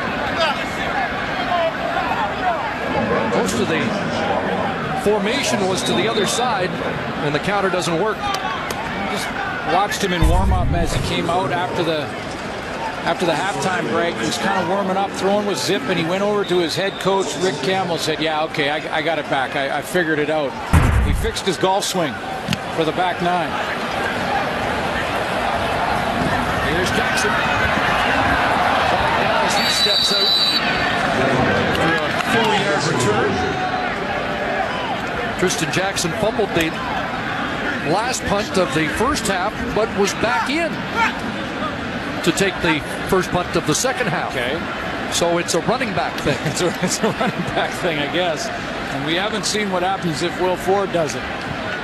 On the return, holding, Saskatchewan, number 35.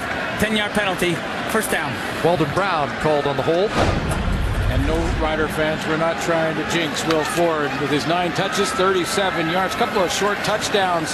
And Darian Durant, as Coach Paul LaPolice was mentioning, Durant had that short field because of the turnovers created by the defense. In fact, we did a little research. The great George Reed fumbled 9 times in 1967, but kept lugging the football. And Will Ford, with his first carry of the second half, has 3.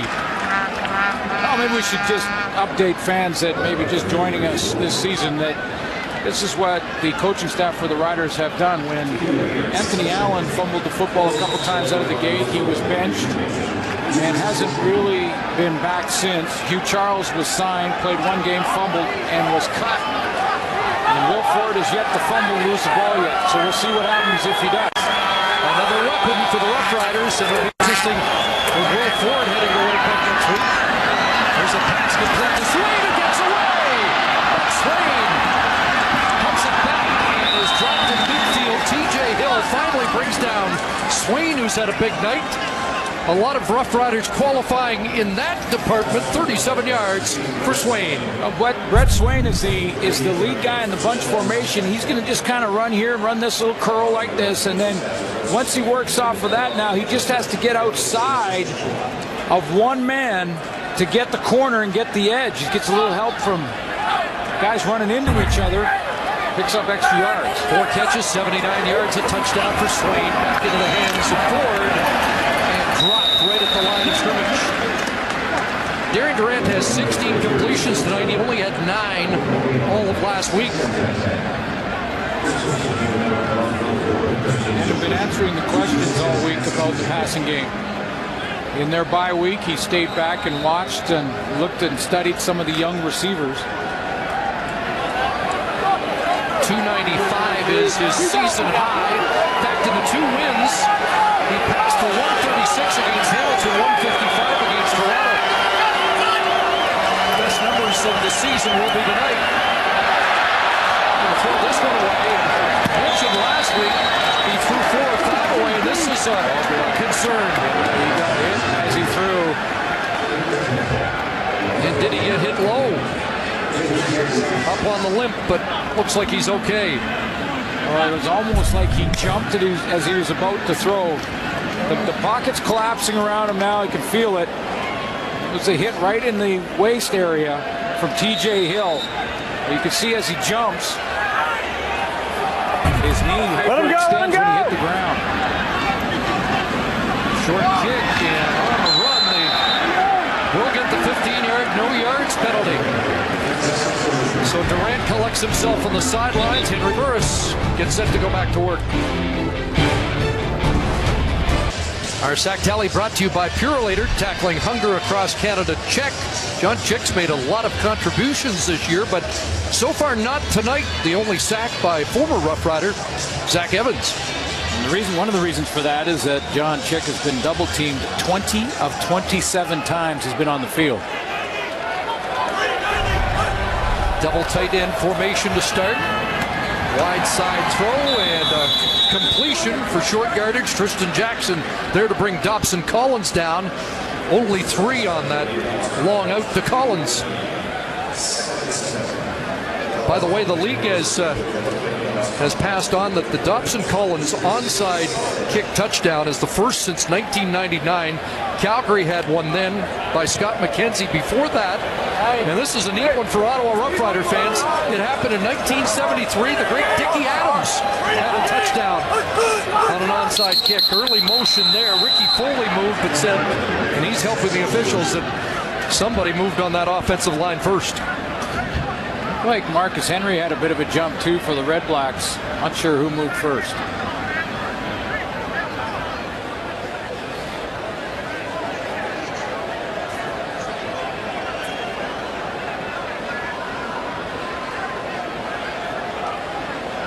And it looks like some of the crew sees this play a little differently than others.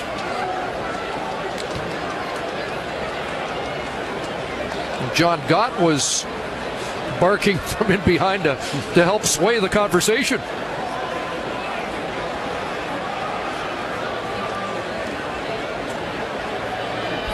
Procedure. Ottawa, number 50. 5-yard penalty, remains second down. Left tackle Jarrell McCullough, who has been flagged at least 3 times tonight.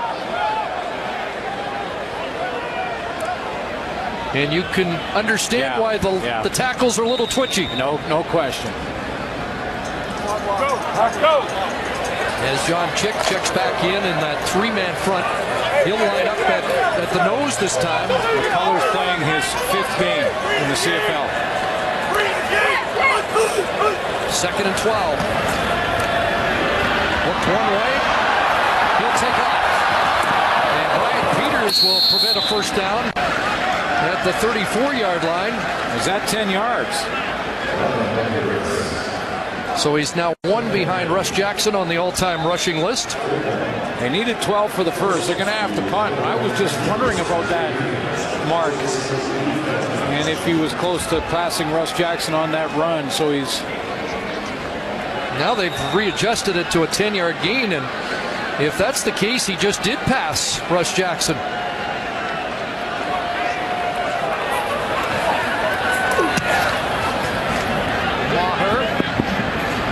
Tristan Jackson, and he'll get tossed down at the 33-yard line. And they gave him 10 on the run.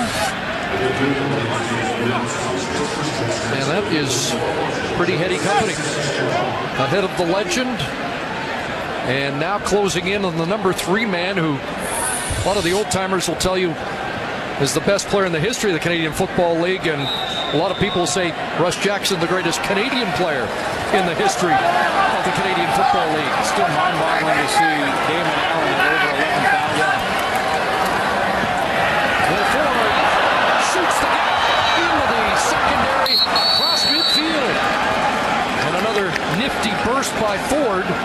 Mentioned the trip to Winnipeg next week. The Bomber fans have certainly noted the fine early play of Ford in Saskatchewan. Well, Corey Watman's getting some chance to play here, and they're just going to slide, protect this, or run block it, I should say, as they slide to their left, and then it's up to Will Ford just to pick the hole he wants, and there was a big one. 11 carries, 49 yards for Ford, who was hurt through training camp in Winnipeg. Gets the ball again. Contained here at the Ottawa 51. Nick Grigsby took over. He's been terrific in Winnipeg, and Ford's got a new home. And they'll go head-to-head next week. Or this week, I should say. It's Thursday will be another short week. Yeah. Roughriders are staying. Yeah, they're staying in Ottawa. Does that surprise you? A little bit, yeah. I talked to Jim Hobson about that last night.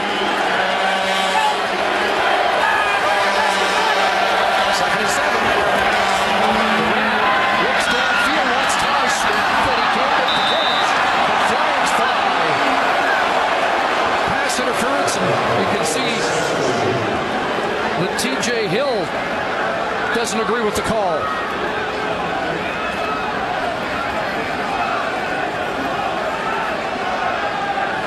You know, I'm pass interference. Ottawa, number 21, point of foul, automatic first down. It's a 35-yard play. Let's take a look. I'm not sure about this one. And again, it's a big one. This is Taj Smith right here, and there's going to be some hand fighting. I say it's a big one because of the yardage involved and the hand fighting back and forth. If anything, he just cupped the arm at the end right there and didn't allow Taj Smith to get the left hand up. I think that's when the flag came out. And that's interference.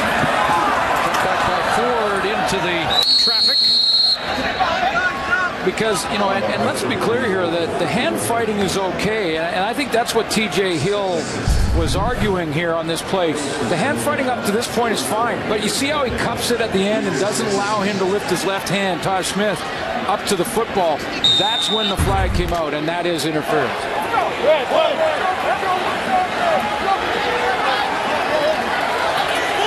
Second and 6. At the red block 12.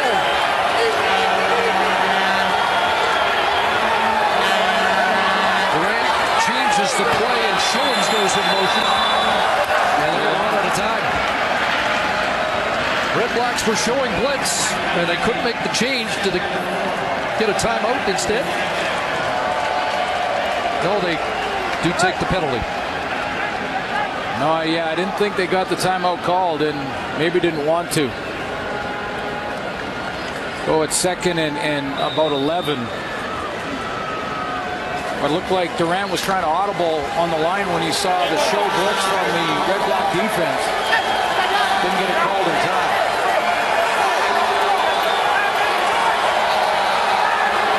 Four receivers near side. Time running out. Durant running out of the pocket. And now we'll just throw it away. Nothing available. Just a little surprised that he didn't go ahead and just run it. You know, he had blockers in front of him as well. I know he was looking for Todd Smith at the back of the end zone, who's trying to work himself open back there, but I thought for sure Durant was going to take off and run. Now, remember on the last series, he hyperextended his knee a little bit, and maybe that's making him reluctant to go ahead and try and run there. He had some room. In a game under control. Yeah, good point. So Chris Milo comes on from 24 out. Short field goal in the first half, and another short one here, but we do have a flag.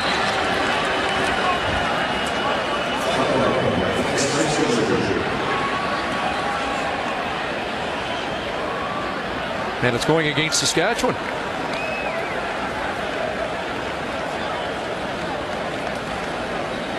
Holding call, so the field goal now be attempted from 34 yards out.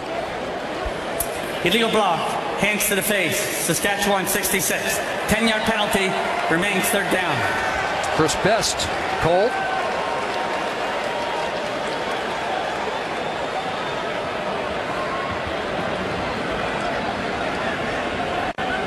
It doesn't push Chris Milo out of range by any stretch of the imagination, but it does make him do it again. 15 yards back. Or sorry, 10 yards back. So they've called a timeout on the field. We'll get to Chris Milo and another attempt in a moment, and then John Chick and the Rough Rider defense will hit the field once again. 2014 Women's World Cup of Rugby continues Tuesday. TSN, your home for all the action. Tune in as Canada faces Samoa in their second of 3 round-robin matches. Live coverage gets underway 10:45 a.m. Eastern, 7:45 Pacific, right here on TSN. I think we're ready. Chris Milo getting set to attempt a 34-yard field goal after the penalty to Chris Best. Trying to lock in back again.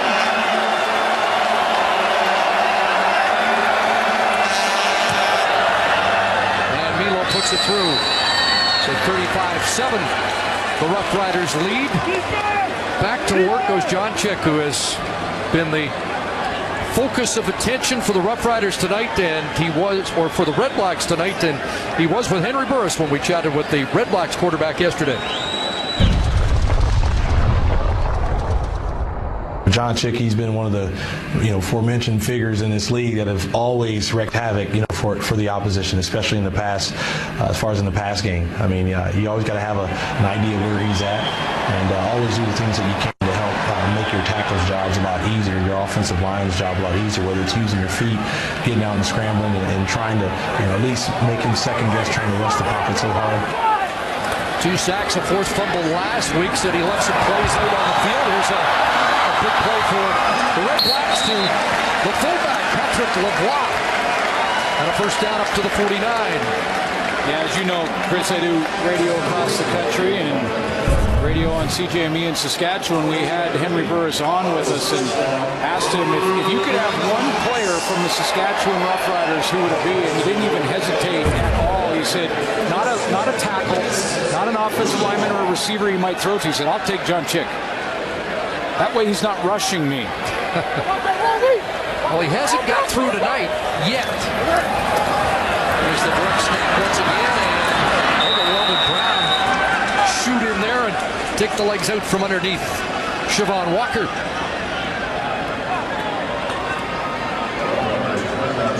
Well, a sack in every game so far, 6 of the last 7 games, after a couple in the Grey Cup last year. The last time he faced Henry Burris was that Cup game and got him twice. But Ottawa doing their best to at least limit that damage. It's allowed other Rough Rider defenders to make plays tonight, though. 2nd and 11. Here they come. And they get it. David Lee was there, and closing down was Brian Peters to bring down Henry Burris.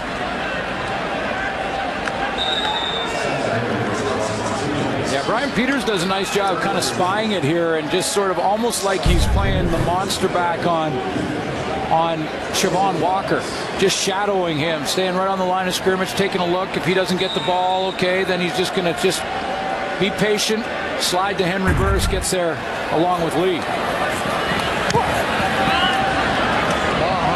With the punt, Jackson backpedals his 14. And he's brought down. Jason Pottinger on the stop, missing Justin Phillips tonight after the injury last week in Hamilton. Just under 4.5 minutes to go, 3rd quarter. Rough Riders with the lead, and with the football, they'll start at their own 24. Well-balanced attack tonight. Canadian receivers have been productive with the return of Chris Getzlaf. And Durant to the air. Crosser, Thomas Smith the catch. Everybody's been involved, but it's been quite notable, the impact of the return of Chris Getzlaf. It's been tough, but at the same time, you know, I've made sure that I've been staying engaged mentally and trying to help guys that are new in the system and making sure that I give a little bit of information on each and every play to kind of give the receivers an idea of what Douglas is looking for, what we want to do against certain coverages, and you know, make sure that you know, I'm just an extra coach in there while I'm not able to contribute on the field.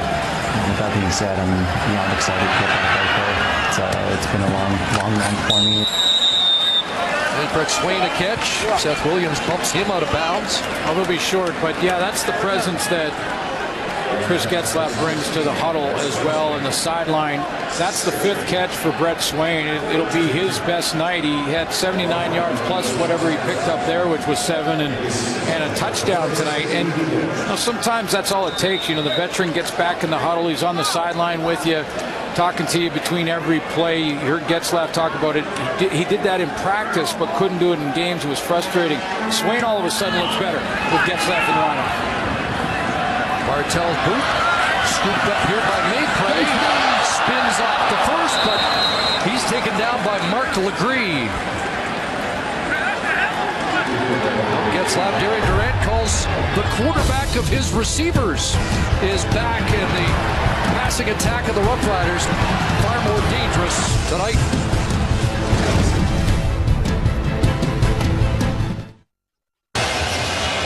24,303 on hand at TD Place, and among them, Matthew Shinetti has a special guest. Absolutely, Chris. I'm standing alongside Coach Steve Goldman, who was a coach here in Ottawa, but was also Henry Burris' coach at Temple. So I want to ask you about this place, but about Henry first. He told me how much he appreciated your time with him. What was the most important advice you gave him? Well, you know, I was fortunate enough to coach some of the other really fine quarterbacks in this league. You know, Damon Allen and Matt Dunnigan and Tom Clements and a bunch of others. And, you know, I was able to tell him that, you know, you can play pro football. You can come up to CFL and do well. And I think he's done a great job. I mean, I didn't really ever anticipate that he would be, you know, did what he's done, but I mean, he's had a fantastic career. Now, about your time in Ottawa, when you come back to this old place that all of a sudden looks new, what kind of memories does it bring back? Well, you know, I was here 3 years. They were tough years, and I had a lot of fun, but they were tough. But I'll tell you, this is some unbelievable place. I mean, what they have done here is fantastic, and I think it shows a great commitment. And it's great because the fans in Ottawa are always great football fans, and they deserve to have football here. And you know, I just, you know, I know it's going to be a tough football team, and that will be the difference when they really have the program that will carry. But it's the facilities are tremendous. Absolutely. We can all see the commitment. Thank you for this, Coach. You got it. Take care. It's quite a list, yeah. Quite a list of quarterbacks he worked with. He had a few nights like this as the coach of the Roughriders. Damon Allen, you mentioned Tom Clements. I know when I was a kid, I had a number 2 Tom Clements Ottawa jersey. Steve Goldman working with our guy, Matty. You're not going to mention 76, are you? Nope. No. I think it's a drinking game back in Saskatchewan. But trying to lead you on there, but I have a 76 story. 2nd and 6 here. Well, now you teased everybody.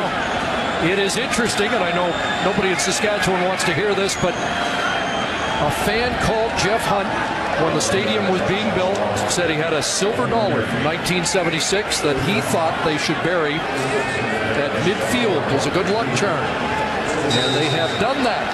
Charm not working tonight. But for those of you that don't know the connection, and anybody in the province of Saskatchewan does, Clements to Gabriel, 76 Grey Cup. The last Grey Cup championship in Ottawa. 3rd down, they stay on the field, and Burris will run for a first down. And the fans who are looking for something to cheer about, what the... Through the entire commercial breaks, these fans are just having a ton of fun. I mean, I think they stopped looking at the scoreboard a long time ago, too. And every play is a bit of a bonus, but there was a little north side, south side going on, chanting back and forth. They're having a blast out here, and this is good to see. The hillside in behind one of the end zones. That those seats aren't sold. People just like the view there. Here comes pressure. Burris escapes, throws, and a nice break up there. Tristan Jackson, good night. Take away the fumble or the fumble. Still been a stellar night for the guy on the corner. Absolutely. You're talking player of the week kind of stuff. Final play, 3rd quarter. With the Roughriders in charge, it's 35-7 in Ottawa. All the fireworks here tonight. First half, a quiet 3rd quarter. There are the numbers through 45 minutes. Well, you know, I'm puzzled, and this continues to puzzle me. I look at the Ottawa numbers in the 3rd quarter, and if you're gonna go down with your best players. You know, don't leave Wayne Gretzky on the bench in the shootout in an important game. Siobhan Walker had 1 catch and 1 run in the 3rd quarter. And right now, I think Siobhan Walker's the best football player offensively for the REDBLACKS. So I know it's more complicated than that. That, you know, there are reads, there are play packages. They've got to try and double team Chick, so that means the tight end's in. But live and die with your best players.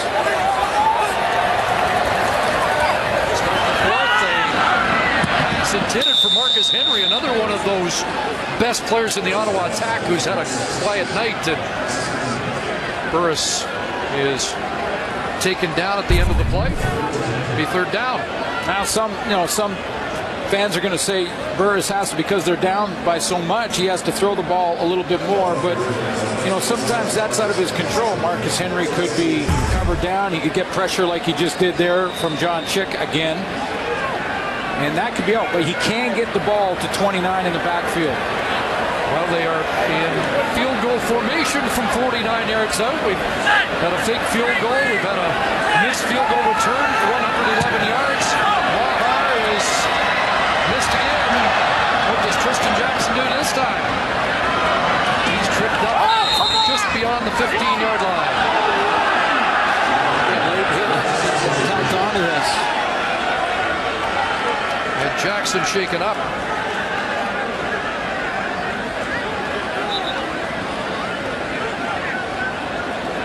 And is it McCullough again? He's had a couple tonight. Tristan Jackson got tripped up. Was going down, and then McCullough just basically pile drive drilled him. Major foul, unnecessary roughness. Ottawa, number 50. 15-yard penalty from the end of the play. First down, Saskatchewan. It's at least 4 penalties against McCullard.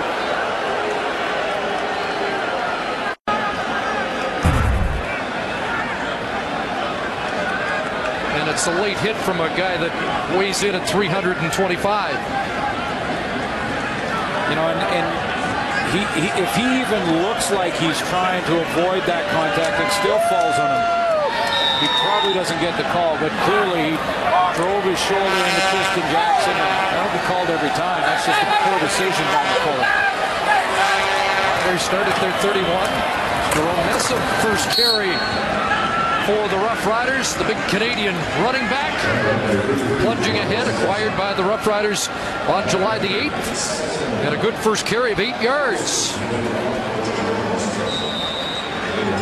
I'm really surprised that Saskatchewan ended up getting Jerome Messam. I thought for sure he would be a Calgary Stampeder when John Corners went down, and they were looking to back up Matt Walter, Canadian running back position.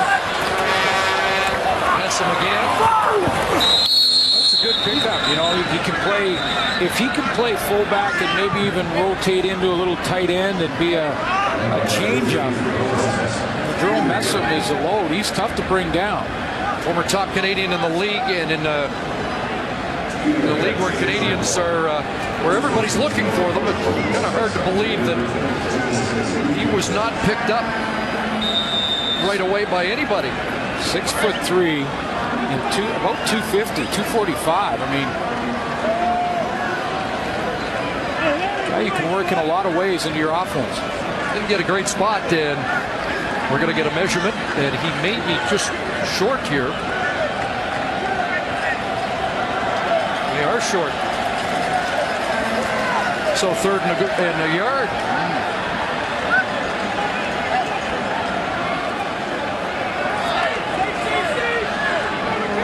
And the punt team comes on. Corey Chamberlain's not going to give any type of momentum. I think this is the right call. The way this game's going, and with the margin that he has now, I know there's probably a lot of people saying, "Oh, come on, go ahead. If you don't get it, no big deal. You're up by so much, it won't matter." But this is the smart decision. This is make sound choices. Smile on his face, knowing he's getting heat from his players about the decision made great. On the return to the 38-yard line. Ottawa on offense when we come back on defense. Their key guy is Keith Sholigan. CFL on TSN is brought to you by GMC. We are professional grade.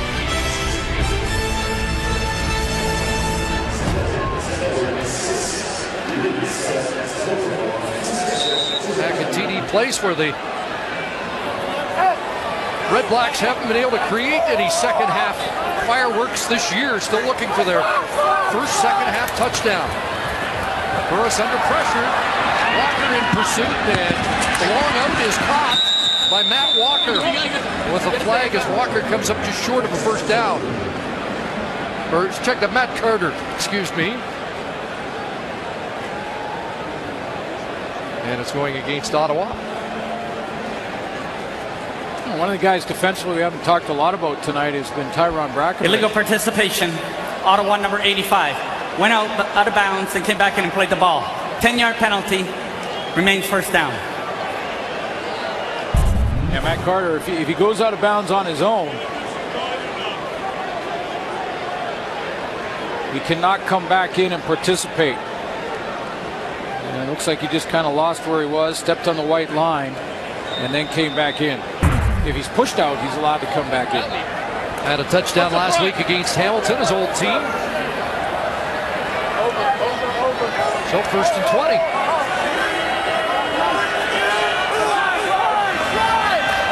Three-man rush. Time for Burris. Pass, he is incomplete. And Tristan Jackson should have had his second of the night. Push-ups after that. Yeah, it was a tough one. It was a tough catch. He had to climb the ladder to get it. Overthrown pass here from Henry Burris, who has time this time. see he's again in between two targets. He's got Carter over the top on a post pattern, and underneath is that Wallace Miles that just kind of threw it in between them. 2nd and 20. And out of the stance, Michael Dean moved early. Interesting defensive formation by Richie Hall, the Saskatchewan Roughriders procedure. Coordinator. Ottawa, number 64. 5-yard penalty, remains 2nd down. Let me show you, he's got on 2nd and 20, 8 players at about 18 yards. And 3 down linemen, and then the 18 yards in between them. Saying, go ahead and throw it in front of us, and of course the whistle stopped the play, but interesting. Need a bunch going after it. Long ball downfield is complete. Dobson Collins in behind coverage.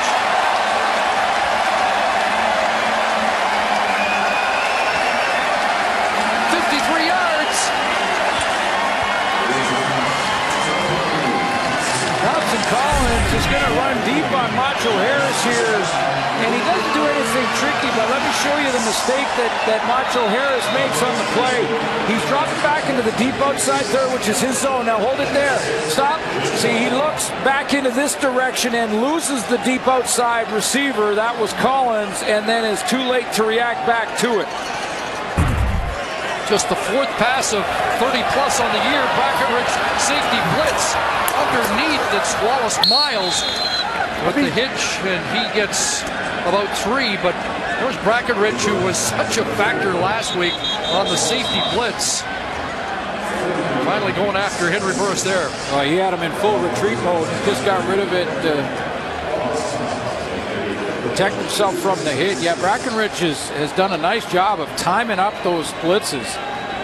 So good last week. Called on an offside that the Roughriders insist was onside, but he flashed through so quickly it had the appearance of being offside. You see Tristan Jackson head to the sidelines.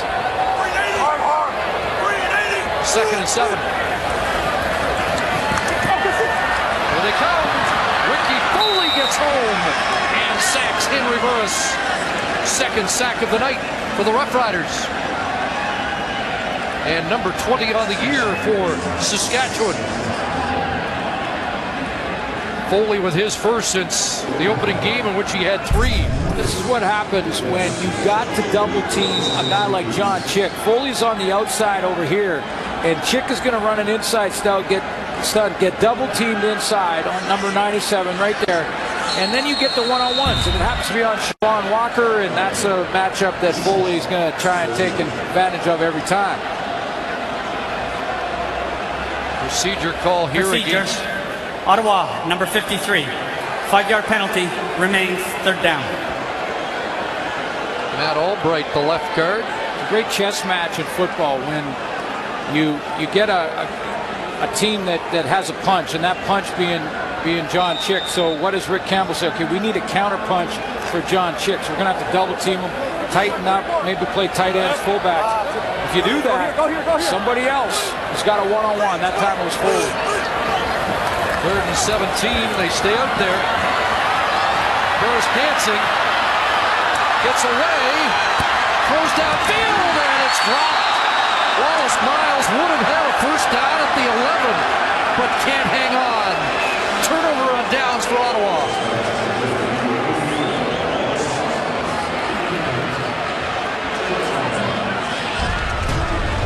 Hank got away from the pressure, but the connection not made.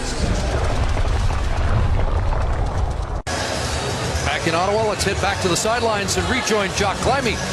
Well, one of the things that I've noticed about the Red Blacks so far this year is that, like a lot of offenses that aren't used to playing together, is they can't seem to complete the intermediate pass. Their short pass, yeah, they can do that. The deep pass, occasionally they can hit that. But it's in the 10 to 20-yard range. This is something that Darren Durant is very adept at because he's playing receivers he's played with for a very long time. Darren Durant can see the football field. He can complete balls like this on time. The Red Blacks cannot do that, and I'm guessing it's going to be long after Labor Day before the Red Blacks can do plays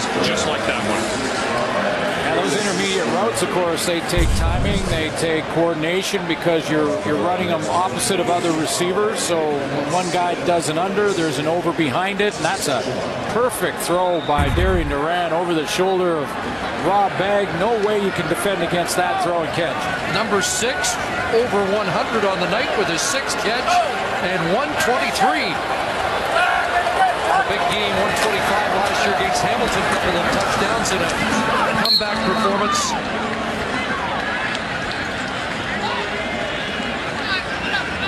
Now Jerome Messam inside, but you think about Rob Bagg's comeback story, and nights like this are to be savored. Oh, absolutely. Big part of the offense, though, when I saw him running those dig routes, those in routes where they were getting him closer to Durant and his primary target rather than sort of the outlet guy at the wide side of the field all the time. Durant 12 away from his first 300-yard game of the year. Under pressure here, and he'll go down back at the 37. And is that Keith Shulligan who'll get credit for the sack? Former Rough Rider there with Jonathan Williams.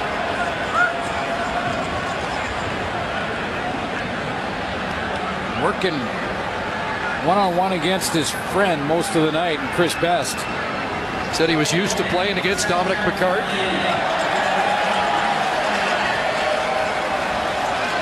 And Brendan Labatt. But for the first time, going head-to-head with an old buddy, Chris Best.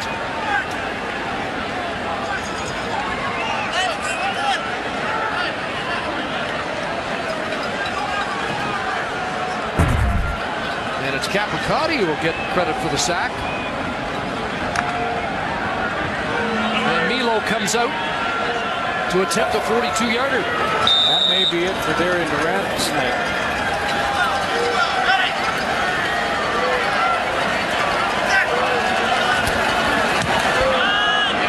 And Milo hits from 42. And it's now 38-7 in favor of the defending Grey Cup champs.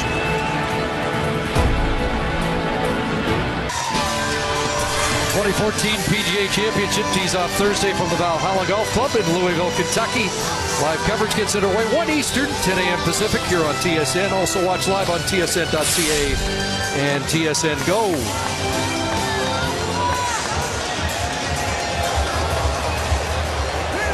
Thomas DeMarco comes in at quarterback.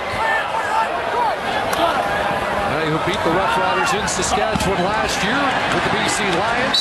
Hooks up with Matt Carter for a completion. Bumped out by Tristan Jackson.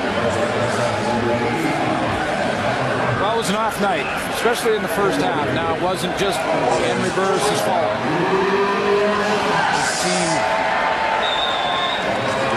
The snowball was rolling downhill, and they couldn't stop it. But he just was off in the first half.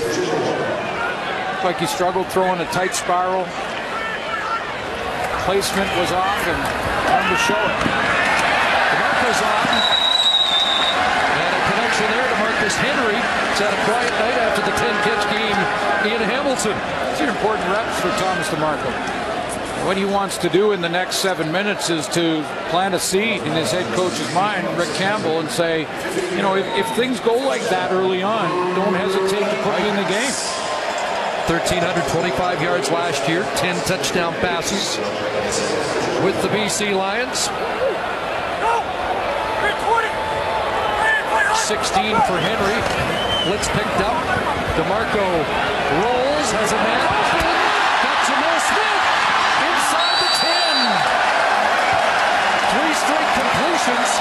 And Tristan Jackson down at the end of the play. He's been shaken up. Some help on the sidelines for him. Great composure here from DeMarco. He had the blitz. It was Tyron Brackenridge, but he's picked up nicely by Siobhan Walker. Gives Thomas DeMarco a little bit more time. Gets outside and finds Smith, who tries to cut back here. Let's see what happened to Tristan Jackson. He just fell on that shoulder.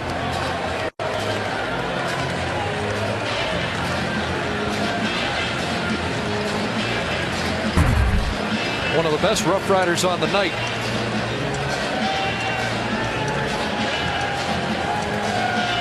I've good friend out to tend to him. Oh, Thomas DeMarco. Yes. 3 throws. I mean, you want to plant a seed, and seed sprouted already. And now I'm not suggesting that there's a quarterback controversy in Ottawa.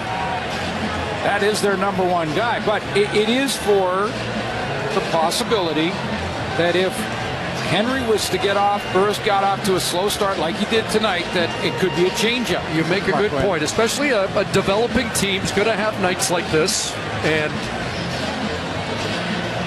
the next time it happens, maybe we see him earlier than just an onside punt. Yeah. But back to the drawing board for the number 1 guy.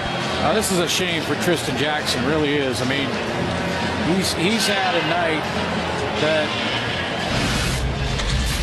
you'll remember for some time. I mean, he got that early pick. That set the tone. Set up the score, and then took this missed field goal to the house. His second long return of the night at that point.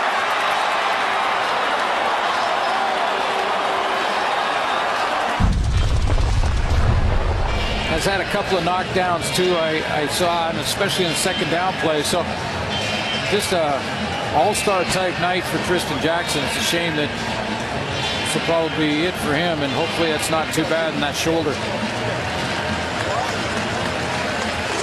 Moving it a little bit, that's a good sign.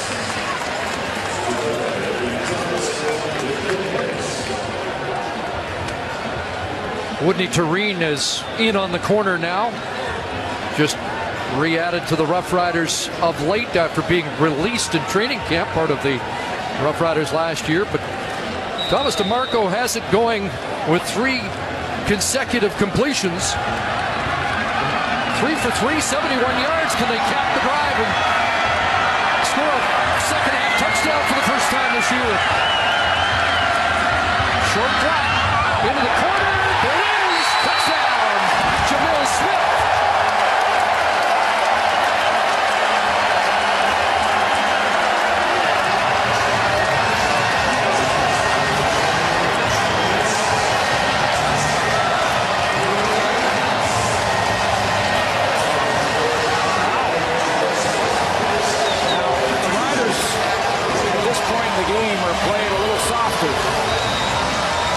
Soft.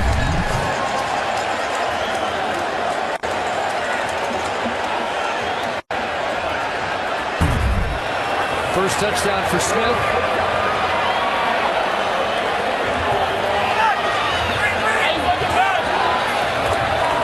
And the extra point from Marco. So Thomas DeMarco puts his mark on the game. And Jamil Smith has his first CFL touchdown. 5'6", 155. Couple of catches in the drive.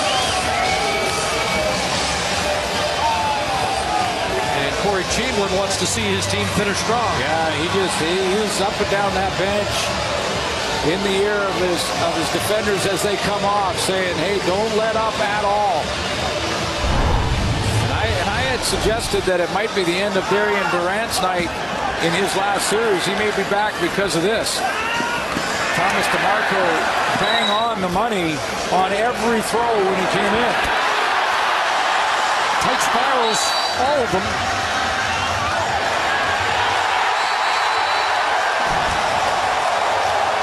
And DeMarco fired up.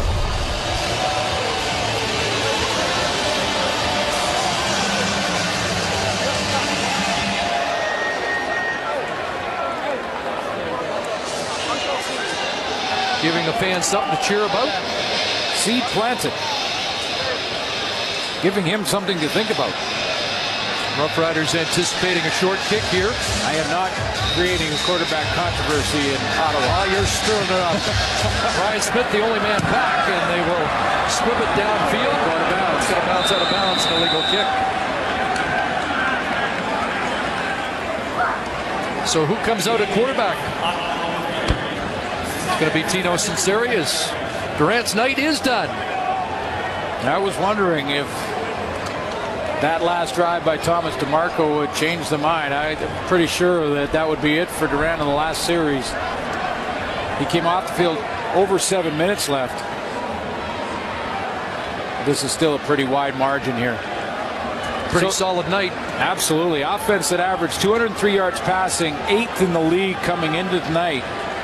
Close to 300 for Durant. They'll be over 300 as a team if Missouri can complete a couple throws here. 49th win for Darian Durant. They'll be looking for number 50 in Winnipeg next Thursday. Dino Cesare 3 for 6 so far this year. A handoff. Will Ford wasn't going anywhere. He ran into a brick wall. That's when you get planted on your keister. What happened there? The wall in front of him. He ran into it and just kind of ended up on his backside. This weekend, the 5th anniversary of a memorable Saskatchewan win. We got an injured Roughrider. 5 years ago at McMahon, and we talked to Darian Durant about this yesterday, a 24-23 comeback win in Calgary. A couple of touchdowns for Chris Getzlaf, including a 65-yard bomb to win it. It was the coming out party for Getzlaf, and even Darian Durant mentioned yesterday, really finally solidified the starting job for him when there was still talk about Stephen Giles being the guy in Saskatchewan. 5 years ago on this weekend, one of the more memorable games in the new era of the Saskatchewan Roughriders, one that really launched the careers of Durant and Getzlaf. But Swain shaken up on the last play, heading to the sidelines.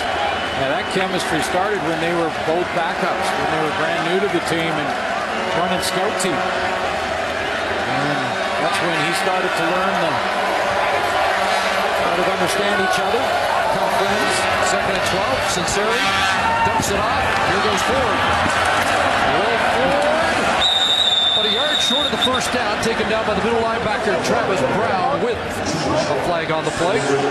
People don't forget that Chris Getzlaf didn't start as a star. I mean, Chris Getzlaf was a 5th-round draft pick, Hamilton Tiger Cats, and was traded for Corey Holmes and Jason Armstead when Durant was brand new in Saskatchewan. Saskatchewan number 66. 10-yard penalty remaining, 2nd down. I mean, there's not many picks after you when you're in the 5th round, and it was sort of, he was kind of considered a project, and then in Hamilton was basically kind of cut loose. They kind of gave up on him in Hamilton, said he wasn't going to get there, and then Durant worked with him on scout team.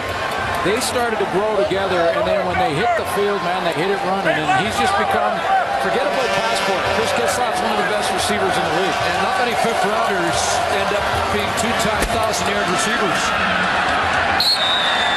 Drop play doesn't go very far, and the punt team will come on for the Roughriders.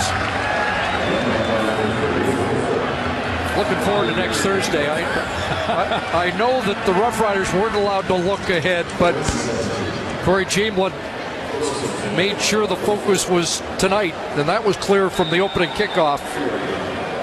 But as we wind this one down, easy to look ahead. And what a series it's going to be. 3 games in 5 weeks, including Labor Day and the Banjo Bowl. But the first meeting of the, again, rivals in the West, Winnipeg and Saskatchewan, will kick off next week. Nate Bray steps out, gets the no yards calls, but looking forward to it. Oh, yeah. You know it'll be sold out, and Drew Willie makes it even more interesting. The former Rough Rider coming off that brilliant final drive in Hamilton to kick off this week's action, and they'll go at it again next week, Thursday, 8 Eastern, 5 Pacific.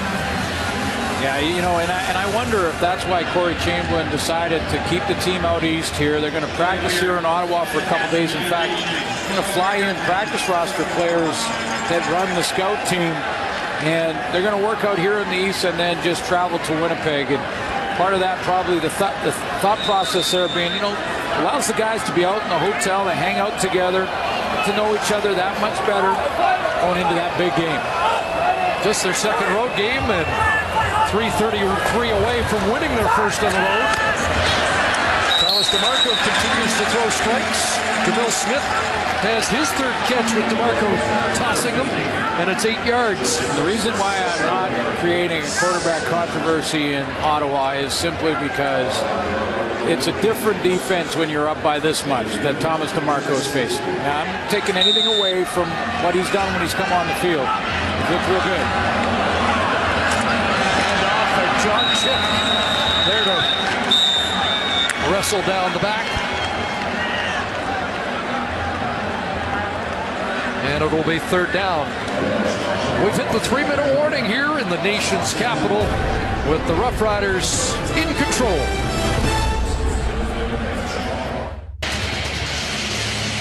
Third down and 3, and REDBLACKS will punt. There's the long snapper, Kevin Scott, whose family missed the big home opener a couple of weeks ago because Sister Jennifer was getting married.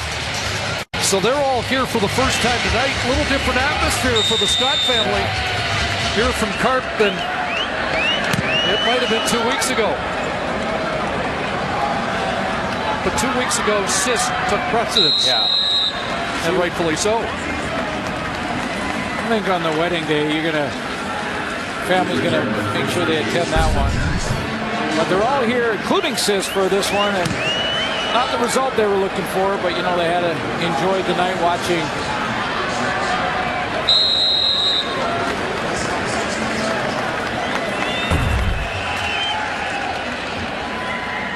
So 2:47 left. Watch Kevin on all those kick covers. Back on the 13-yard line. Another series for Tino Sinceri.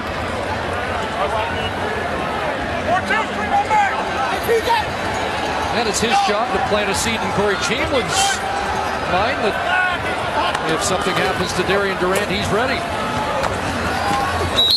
Although the Roughriders with a big lead might not. Yeah, they're going to try and go too deep in the playbook. Yeah, right? they're going to try and grind it down a little bit here, and they can work the clock and get out of this one without getting any other injuries or anything like that. I'm sure that's on the mind of Corey Chamberlain at this point. But you're right. I mean, anytime you go across the stripe, you want to show the coach that you're capable and that you can be trusted on the field. And so, Tino Sinceri's got to do that. Second-year man out of Pitt hands it off. And Ford crashes across the 25 and has a first down. 8 for Will Ford. 113 in his first night, 17 carries for 69 tonight. He had 17 for 113 and 3 touchdowns. He's slacking off with only 2 touchdowns in his second game as a Rider.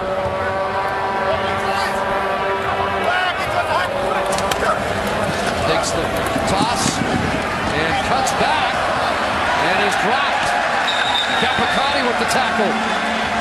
So one thing Rick Campbell mentioned yesterday about Will Ford, says he hits the hole hard and fast. One of the fastest running backs, may not dance as well as a lot, and was unable to dance his way out of trouble there.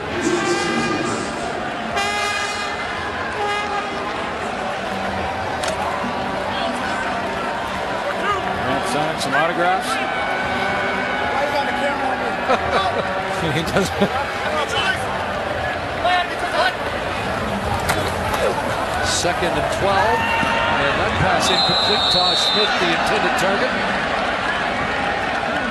So the punt team will come on, and REDBLACKS will get the ball one more time tonight.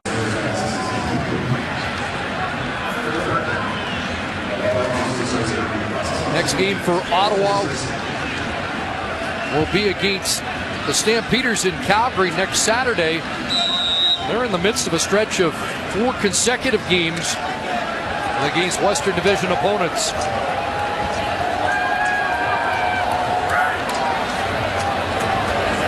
Let him go, let him go! Maypray takes it on a bounce. And he gets swarmed and taken down. Dylan Ainsworth was down along with Kevin Reginbald, the young guys, Sam Hurl as well. Been good on the teams tonight. John Chick gets a rest. in this final minute 13. So does Ricky Foley. Everybody back home, Wyoming, Luckney Lane, Catherine kids, love you guys.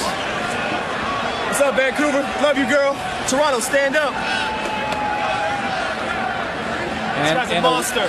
Well-deserved rest now. We've got some reports that we're trying to confirm here that he has a sack tonight. Baby, can't wait. We'll try and confirm that. But John Chick tonight is on the field for 45 plays. Had to work off a double team 33 times. Marco pressure and hit by Macho Harris. Halfback blitz to try and stop Thomas DeMarco in his tracks. Perfectly timed blitz by Harrison. Just has to make sure he doesn't go too high. He didn't. That's not too high in that play. But that was close. When you're double teamed that many times, that's a long night. Should mention that Tristan Jackson's back on the corner. That's good news. 2nd and 10. DeMarco under pressure again and Russell down. David Lee's got a sack. First-year Rough Rider, former Argo. First sack as a Rough Rider. And excuse me, that's his 2nd sack of the night. Donating to Pearl later.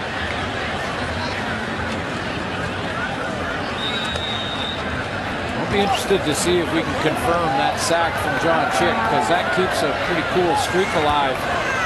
Go back to the Grey Cup, 8 sacks in 5 games, 6 sacks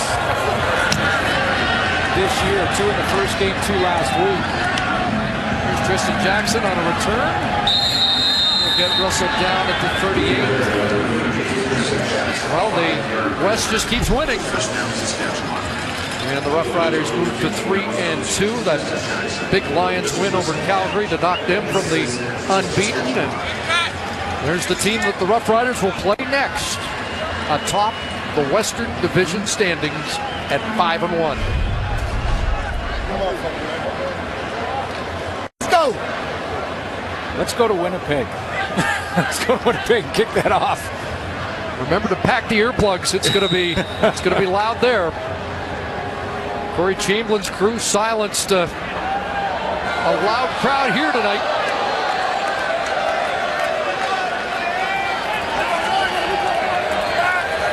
Sinceri to mop it up. And Will Ford.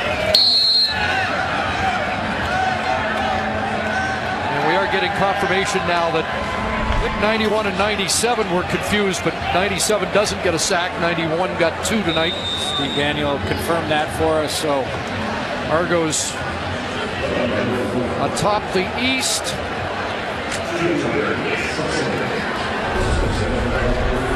Convincing win over Montreal or Toronto. Well, that team, Montreal, has some issues to work out. Some work to be done in the East. Well, there is. I mean, there's been a couple theories thrown out there. I mean, the East has played on the road a lot more than the West to start the season. That sounds a little bit like an excuse. I mean, you can give the Ottawa franchise a little bit of leeway in that they're trying to build a brand new team from scratch. West has been strong for some time outside of Montreal, and then in 12, the Toronto Argonauts. Some work to be done in the East, no question. A couple of early turnovers the Rough Riders capitalized on. They opened up a big first half lead, and Cruz winning their first on the road, moving to 3-2 on the season. Final score here from the nation's capital, 38-14 Rough Riders. So long from Ottawa. SportsCenter is next.